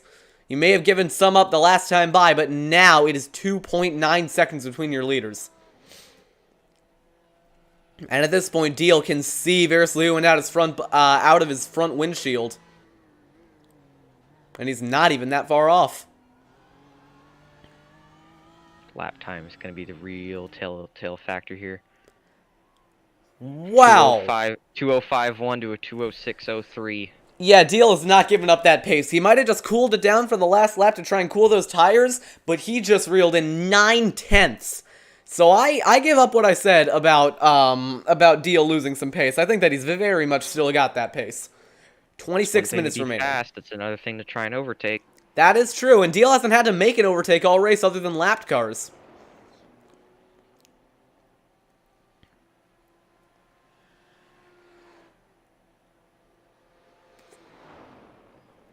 This race is going to end up a lot more climactic than I would have expected.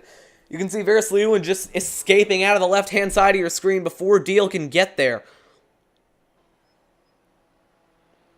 One of the faster sections on the racetrack now. It's going to be pretty tire demanding.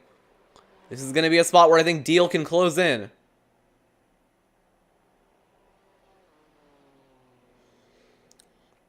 Man, I mean, through the mountain, it's almost like you're chasing a ghost car. Like, you can't even see him out your windshield. You can go ahead and switch to the cockpit view. I mean, you can't even see who you're chasing down, and that is one of the weirdest feelings, because you know that there's someone out there that you gotta try and run down, but you can't even see him. You get, like, little fleeting glimpses every now and again, and then you get dropped back out onto the Conrad straight, and you see him right there. It's like a disappearing act. Exactly.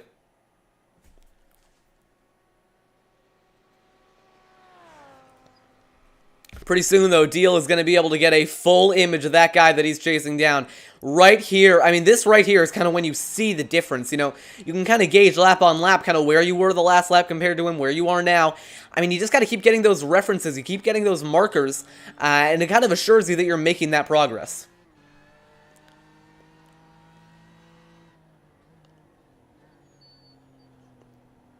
Coming up on 23 minutes remaining. Wrong camera.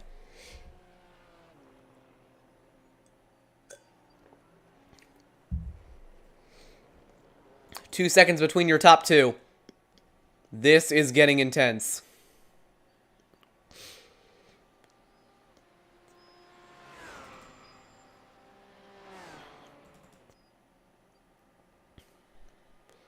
.1 now.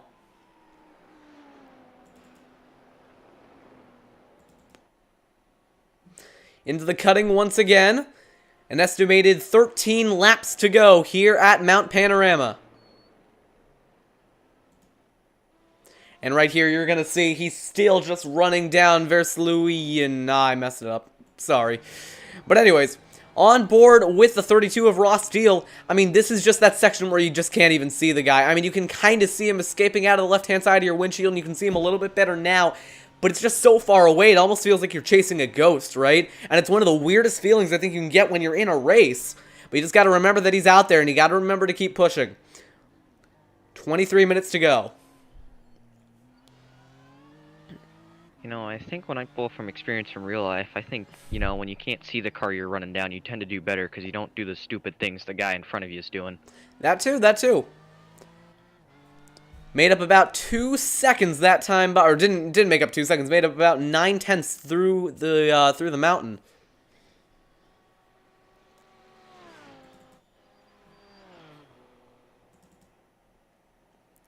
Into the chase now. Versleeuwen still in the lead, heading through the chicane. 22 minutes to go. I think Ross is going to get close to him. I just don't know if he's going to be able to make that pass. It's one thing to catch a guy, it's just a whole nother thing to pass him. I mean, especially when you spent the whole race just not even in traffic, you know. When you spent the entire first half of the race leading away, you didn't have to overtake anyone to get there. You started on pole. I mean, you don't have that experience of what it's like to go side by side in this kind of race. And I think that that's what's going to play in Versleeuwen. Man, I had it for a while and I forgot it again. Versleeuwen's favor.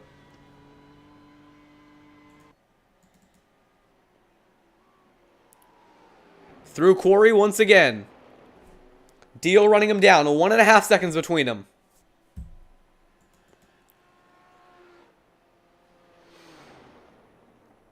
This right here is a proper race.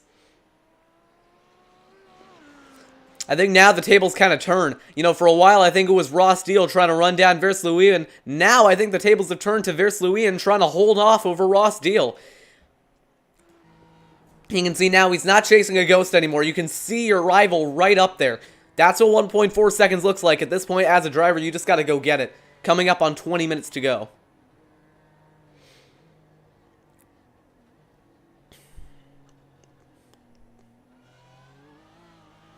Down the mountain once again. 1 1/3 seconds between your top two.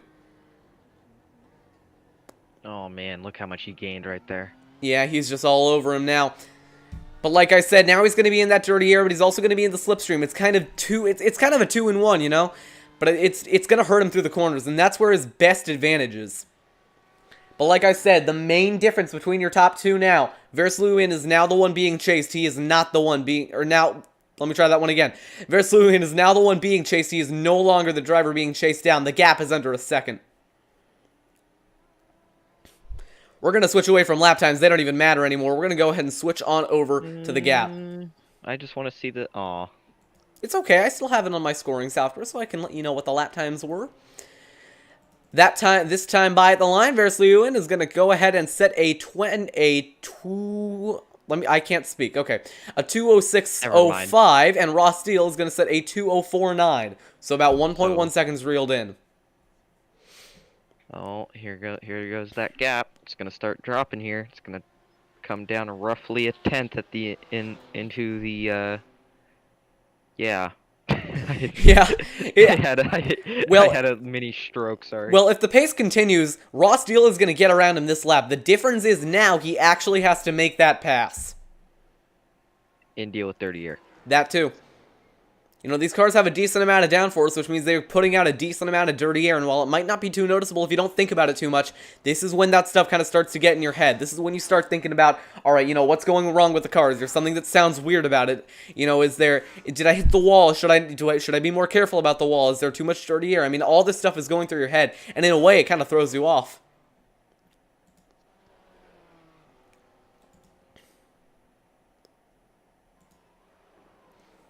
Switching to the chopper cam as they head down the mountain, back towards Forest Elbow and through the Dipper.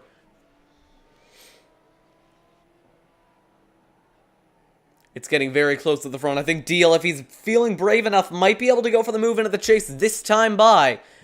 Under the trees and spat out onto the Conrad straight. 18 minutes remaining. To have a look into the chase, he's gonna need a monster run down Conrad. It's possible. He's there. He's hitting it. He's already gotten 2/10 on Yeah, him. he's there. Oh, 2.5. Is he going to go for it? Not quite, no. He's going to stay in line for now.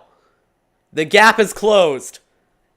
There's no more chasing down. There's no more being chased. At this point, it's all about defending. It's all about attacking. An estimated 10 laps to go at the line. Now, if these two wreck each other, Campbell's in a pretty decent spot to reel him back in. The thing is, Campbell's 18 seconds back. They need to actually, like, wreck each other out, not just spin themselves. Deal's gonna have the run. Then you lose about 8 seconds, and then you got to rebuild your acceleration. If it's on a long straightaway, you know, that's detrimental to your time, but the guy in third that didn't wreck is gonna be licking his chops here, looking for a victory. Yeah, and keep in mind that if they full-on wreck each other, I mean, especially if they start racing through the mountain, which, by the way, would be a very good way to end this race, but, I mean, if they start racing each other really hard and they end up wrecking and giving themselves damage, I think Campbell is in a very good spot right now. Through the cutting, going back up to Corey. Over to the right through Reed Park. I have a feeling Deal's going to make a look into Skyline, and it's not going to end very well. It would be very brave. It'd be a great way to end the race, but would it be the smart move? I don't think it would be. You got to imagine that I mean, if it comes down to the last lap, I think Deal... I think on the last lap, there's no such thing as an overtaking opportunity, because you can go for a pass if you're brave enough. But I think with, you know, with over 10 minutes to go, I mean, I just don't know if it's worth it. You know, I also come to hit me that these cars still have a bumper, so, you know, the chrome horn option's still in play. I don't know. We'll have to see. Keep in mind there is a race official. They might be policing that. Down the Conrad straight. Is Deal going to go for it this time by? We know that Audi is handy in a straight line, but that BMW isn't a slack either. To the outside line. Is he going to make it move? Down to the inside. Yep. Here we go. Side by side. Side by side, heading towards the chase. Deal trying to outbreak him. Versluian's gonna hold on for now. You know what's gonna be funny? What's gonna be funny, Isaac? If he wins, you gotta interview him and say, hey, have I been pronouncing your name wrong for 2.5 hours? Well, I'm gonna have to interview him as long as he finishes top 10, so... Or, not top 10, top 3. I don't know why I'm thinking... we've been commentating the race for a very long time, and sometimes my brain stops working. Now, down the mountain straight, Ross Steele might be able to look at a move in a quarry, and that might set up a battle through the mountain. And while I'm not saying that would be... I'm not saying that wouldn't be entertaining, I'm not sure if it would be the smart move. On board with Deal. Oh, he's gonna go for it. He's gonna try the outside line into... Oh, no, this is not gonna end well. He is all over the back bumper. I mean, that move in a skyline you were talking about might just be on. We've seen moves through the mountain before, but very rarely.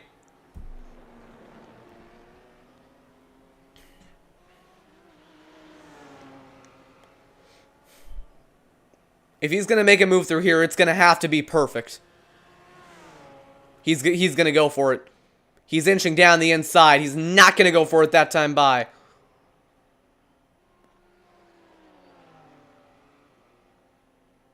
I have a feeling he might just be setting up for the move into the chase. It's the smart decision, but I mean, if Versluian does what he did last time by and just holds on to the spot, I mean, I don't know. His best chance might be to surprise him and go for it through the mountain.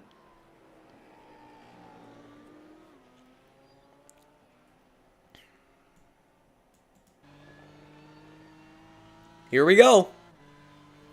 You also have to keep in mind that even though Ross Steele has the tire advantage, he's been using up his tires trying to get the run here on Versluian, so I'm not entirely sure how that tire advantage is going to play into it here. And by the way, he might not even be able to go for the move here down into the chase. He's not going to be alongside.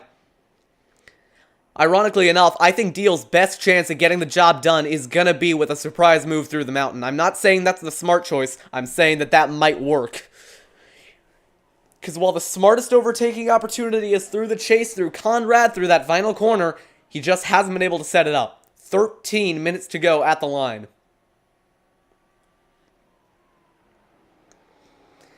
An estimated 8 remaining.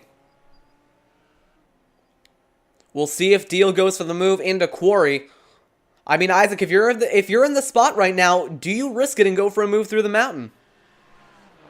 I would use the term move, but maybe not make a move, but move the car in front of me. But, you know, I'm probably not the greatest example. Oh, here we go, side by side! Road racer outside, okay. Deal to the high side, it's not gonna work! That's gonna lag him back quite a bit. That's gonna be about 3/10 now. 8/10 even. Wow. You know what? I admire the bravery, but I don't think that was ever gonna work out.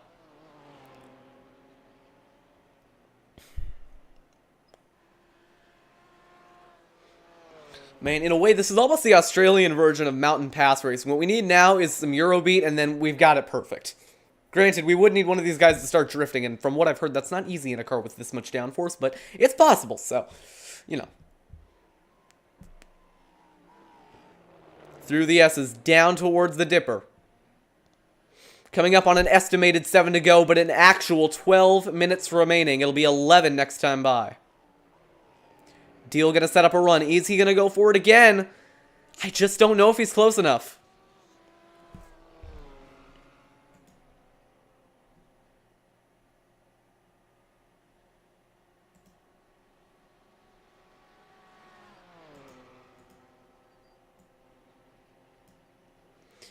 Headed towards the chase now. Deal gonna hop to the inside. He's gonna go outside. Versluian gonna try and hold on to the inside.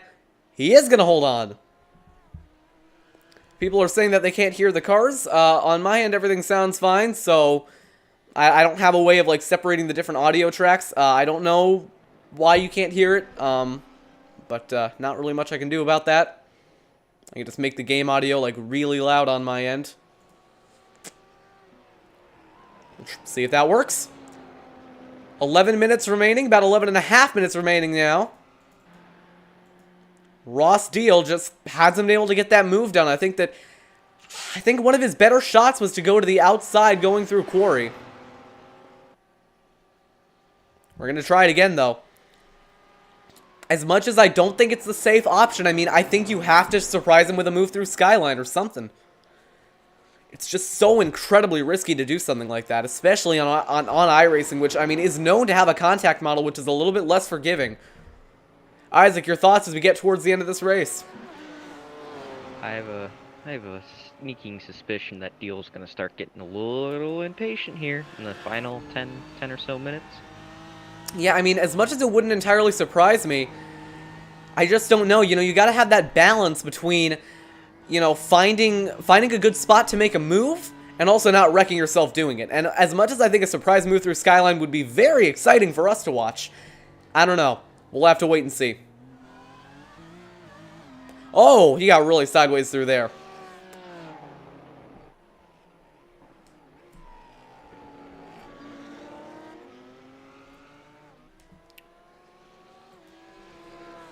Alright, well, we're going to do this again. Ross Steele going to try and get the run into the chase. It's the safest spot to make a move. Is he going to go for it? Here he goes to the right-hand side. Versluin going to try and do what he did the last time by, which is hold on. But Deal going to clear him. New leader, Ross Deal. Back to the point.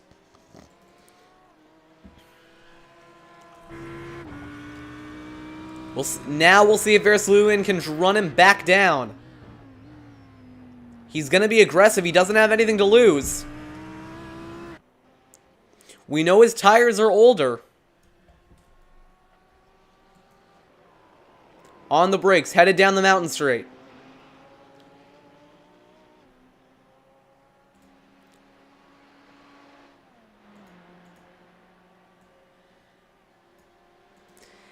It's looking like Ross Steele is going to pull away with this win, but there's always a chance of a dive bomb here going into Quarry. He thought about it. You can see he thought about it. 9 minutes to go. It's crunch time. And keep in mind, lap cars could always play a factor as well.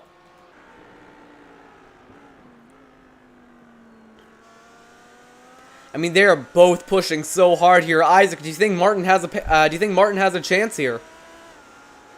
I say one little excursion through Skyline, and it'll be very apparent the difference between grip levels of both cars.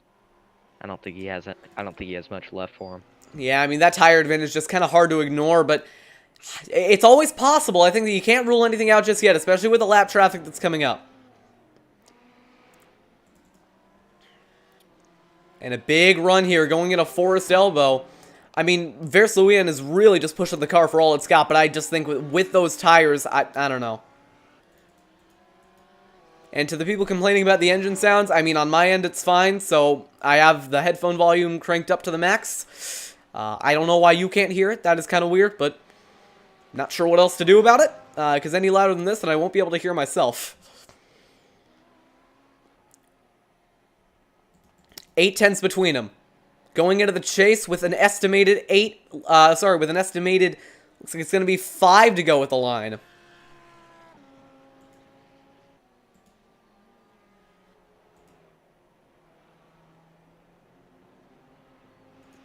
Yeah, and I mean, I'm thinking it's going to be Ross Steele running away with this thing. We saw it at the start of the race, and I think we're going to see it again at the end. Unless he makes a mistake, this is going to be Ross Steele's race to lose. Maybe a little bit wide through turn 1. Versluin still in that 8/10 range. He can try and get the slipstream.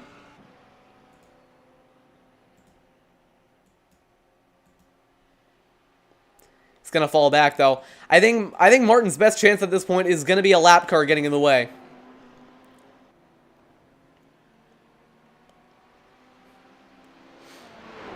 And there is going to be a lap car in the way, though. I think that's the same blue Ferrari that held Martin up earlier in the race. He's going to stay out of line now. Okay, that's getting a little sketchy. It did end up closing Versluin in by about 0.2 of a second. But like you said, Isaac, I just think the grip level through the mountain is just going to be too hard to ignore. Yeah, he's already pulled out close to half a second, so I think that was it. I mean, you can see the confidence is not gone for Versluin. He's still pushing really hard. Is it going to be too hard, though? 6/10 between the leaders. I just think he's going a little bit too narrow into Forest Elbow. He's got to crank it out a little bit wider there.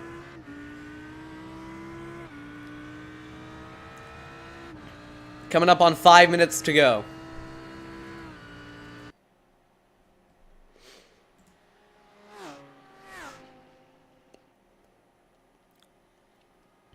I gotta admit, Versluien's been holding very strong, but I just don't think that he's going to be able to get up there and challenge for the win.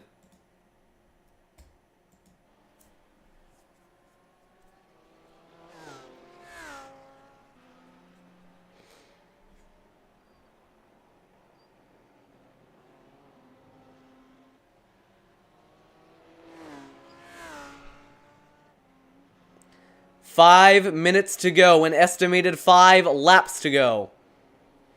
Ross Steele has been dominant throughout the first half of the race, wasn't dominant in the second half, but was able to get his track position back after the pit call, and in the end, Ross Steele is going to try and drive away with this race. Of course, there's still room for error, but I think in the end, I don't know if anyone's going to be able to stop him.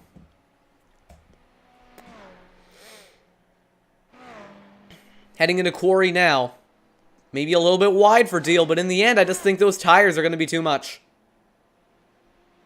No real battles on track now. I think our last shot at a battle was Versluien and Ross.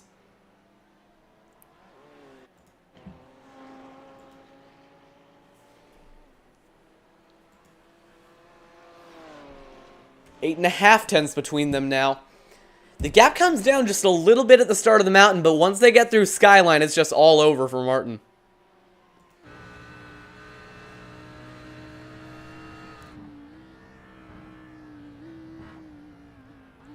Big push, though, out of Versluien. He's going to get closer to the bumper.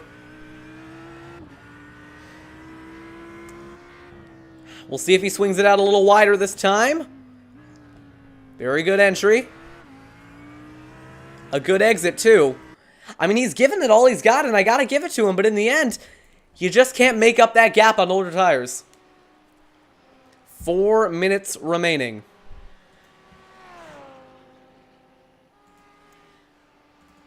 Getting word that there is a battle on track here for P4 and P5. That's Lord over Mika in the Ferrari. About 6/10 between them. We'll see if a battle develops here.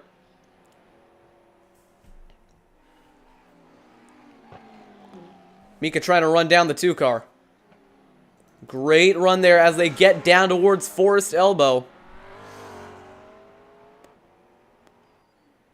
Mika running really wide on entry. A great job. Going to get that nice run on exit. Back up to the front, Versluien, he's just got nothing. You know, I got to give it to him hanging around that 8/10 range, but I don't know if he can do anything. He's getting a little bit closer this lap, though. I mean, maybe Deal's tires are starting to fall off a little bit more, but I mean, when you're double stinting tires, there's just not much you can do. That battle for 4th, by the way, heating up. Here goes Mika to the inside line.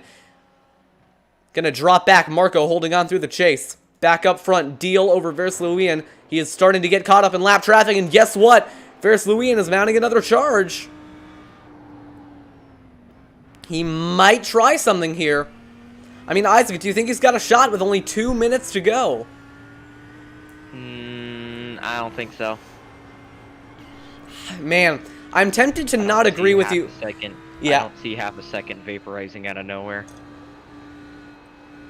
I mean, I'm tempted to half agree with you, but do keep in mind, Deal's going to be caught up in lap traffic here, headed into quite possibly the worst place on the track. He's there. He's really there. He's just got to work on that run out of Forest, and I think he might make a charge at it. Maybe. Maybe. I just don't know. He's going way too narrow. Ooh. He's way too narrow through there. There is no way you can make a pass work. I think that was an act of desperation right there. There was just nothing he could have done. Lap car's going to be side by side in front of the leaders. This is getting intense. I mean, this is a lot closer than I thought it would be once Ross got around that Ross got around that 33 car. Under 2 minutes to go. I believe this is going to be the last lap. 1 lap to go here in Mount Panorama. Martin's going to make one more shot at it. I guarantee it. This could end with a spin. You never know. All right, white flag. 1 lap to go. Would you be inclined to say presented by Credit One Bank? I would not be. We're not affiliated. Yeah, Although I know. now it's actually not displaying the white flag, so I'm guessing that we're going to time out this race, and this is going to be the last lap. Deal leading, Versluian in second, and guess what? Versluian's teammate is right in... Yeah, teammate. I don't... no, that's the teammate. Oh, he's gonna... Oh, that's actually gonna end up... That's gonna end up hurting Martin more than it hurt Ross. 5/10. I mean, he's just driving it in too deep, you know? I mean, you really got to work on that exit. It's not hurting him so much through the cutting as it is out of Forrest's elbow. You can see our ticker saying 0 minutes to go. We are going to time out before the end of this lap, which does make this the last one. Oh, he's pushing too hard. He almost got in the wall there. 6/10 between, 8/10 between the leaders now. I think Ross Deal's got it. I think he's got this done. Yeah, Versluian's pushing all over the place. He almost spun out there, heading down the mountain. He's got some damage on the front end, and I think that's going to be it. Ross Deal is going to seal the victory and win here at Mount Panorama, given that nothing goes awfully wrong in this last little section here. We've timed out the race. The white flag is out. Ross Deal has been perfect all race. He was able to claw back the losses from the pit stop, and in the end, it is going to pay off.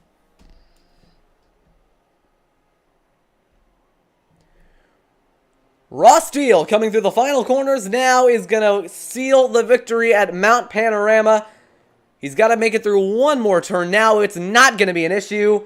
Ross Deal is going to win the Bathurst 12-hour practice race. Coming to the line now. Checkers flying, Ross Deal, your winner. I'm pretty sure he's thinking it was a little bit more dramatic than it needed to be. Yeah, I mean, in the end, I think Deal had it won all along, you know. There's Versluian doing his burnouts. The people's winner, but not the actual race winner. We're gonna let him have his fun. But we're gonna cut away for just a moment, and we're gonna be right back with your post-race interviews. Ross Deal, your winner in Mount Panorama.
And joining us now in the broadcast booth is race winner Ross Deal. Ross, you ran a really good race. You dominated that first half, but you got set behind the 8-ball after you made that green flag pit stop. Was there ever any thought in your mind that you might not come away with the victory because you got that track position lost? Oh, yeah, for sure. I mean, I definitely got the strategy wrong there a little bit. But it actually ended up playing into my hands a bit because I ended up having a great race with number 33, so I'm glad I did it, in fairness. Towards the end of the race there, I mean, we saw that you were really running down Martin. I actually don't know how to pronounce his name properly, so I should probably ask him if he does an interview. But, I mean, were you really pushing that last run, or were you just kind of knew that your tires were better and you just kind of had to get it around the racetrack?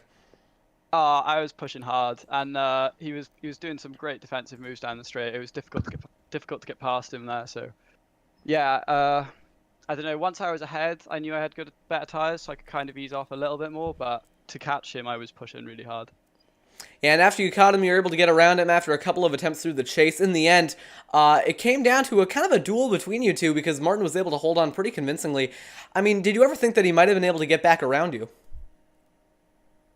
Well, I knew I had the straight line advantage in the BMW, so I knew once I got the move done, I had a good chance of holding it, but I also knew that getting the move done was going to be one of the hardest bits because that Audi is so nimble around the corners. Yeah, well, in the end, I mean, it was a great race ran by you. Congratulations on your victory. Anyone you would like to thank for the result? Thank you very much. And yeah, NSR Esports, great team, and they brought me to where I am today, so thank you to them. All right. Well, congratulations on your victory. We're going to go ahead and send you back. And like I said, congratulations. Thank you very much. And that was race winner Ross Deal. Now, no one else is actually available for interview that we, want to interview because most people are, not... Admins. Okay, Martin's going to be back. So I guess we can just kind of wait for him. Do a little bit of a race debrief. Isaac, what did you think about that race? I mean, I didn't think he was gonna get him, but he made it happen. He got it done. As you heard, he said he was pushing really hard. I thought he was gonna. The one time going through Skyline, I thought he was about to send it off, but he held on to it and persevered and got away with the win. Yeah, and I gotta say, I'm very impressed by his patience. I think that if I was in a situation, which I've actually been considering doing the Bathurst 12-hour, I mean, if I was in a situation, I would have gone for a move into Skyline, and I just know that I would have done that because I don't make very good decisions sometimes, and I'm just really impressed by his patience, to just kind of hold on, go for the move in the right spot. It might not have been, the most dramatic overtake at the end, but in the end, it was a safe overtake that got him around the leader and got him the win. And I think in the end, that's about the most that you can do. Being flashy and making those impressive moves, that's one thing, but I think that what wins races is that patience, being able to hold on and being able to wait for a good opportunity. And in the end, it paid off. All right, now we can go ahead and pull Martin into the broadcast booth. And my first question for him, I think that you already know what it is going to be. Hey, you're joining us now in the TMG broadcast booth. Before I get started with this, I just want to make sure that I'm pronouncing your name right. How do you pronounce your name? It's Martijn Versleeuwen. Okay, so I was not pronouncing your name right. So, anyway. Yeah, that's...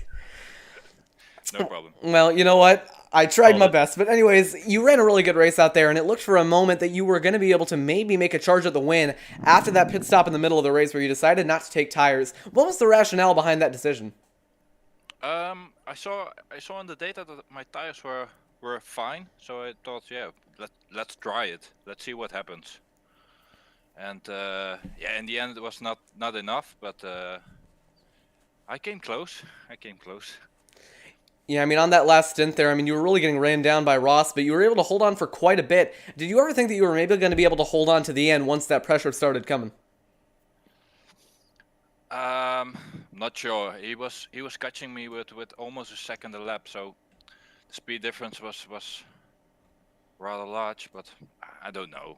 Yeah, I hold him off for I think 4 laps, and then then he got past me. And after he did get past you, I mean, you were still able to hold on around that kind of 8/10 range. You were able to stay in the slipstream. And did you ever think that you were maybe able to get? Let me try that one again. Did you ever think that you were going to be able to make another charge at him and maybe get back around for the win? Yeah, on the second to last lap, he got behind some back markers, and then I could close it up, but I made a mistake in the last lap, so yeah, that was it. Well, either way, you ran a really good race, and I think that P2 is, I mean, considering how strong Ross was, I think that was a very good result for you, so congratulations on your podium finish. Anyone you would like to thank for the result? Yeah, my Dutchies teammates, they were also in the race, a couple of guys, and yeah, we'll try it again next week for the 12 hours. All right, well, congratulations on P2. We're going to go ahead and send you back. Okay, thank you, bye-bye. Bye. And that was second place finisher. You can just go back and listen to how he pronounced his name. No, that's okay. I can't either. So yeah. Yeah, some name, I'm just not good at names that kind of have that like "huh" sound in them. Some people are, and I just am not some of those people. But anyways, that is officially going to do it for our broadcast here as third place. Aiden Campbell is not available for an interview. So that's going to do it. Thank you all for tuning in. I mean, not much else I gotta say. I think we did most of our debrief before second place's interview. So yeah, thank you all for tuning in. Isaac, thank you for joining me tonight. Or today. I don't know why I said tonight. I'm so used to doing broadcasts like late in the day. Keep forgetting that it's like 5 p.m. at latest. But anyways, thank you all for tuning in. We're going to go ahead and sign off, but we will see you all Monday night for the Integrity Racing League at the Daytona Road Course. So 2 road course races back-to-back here on TMG. But that's going to do it. Thank you all for tuning in. Goodbye, everybody.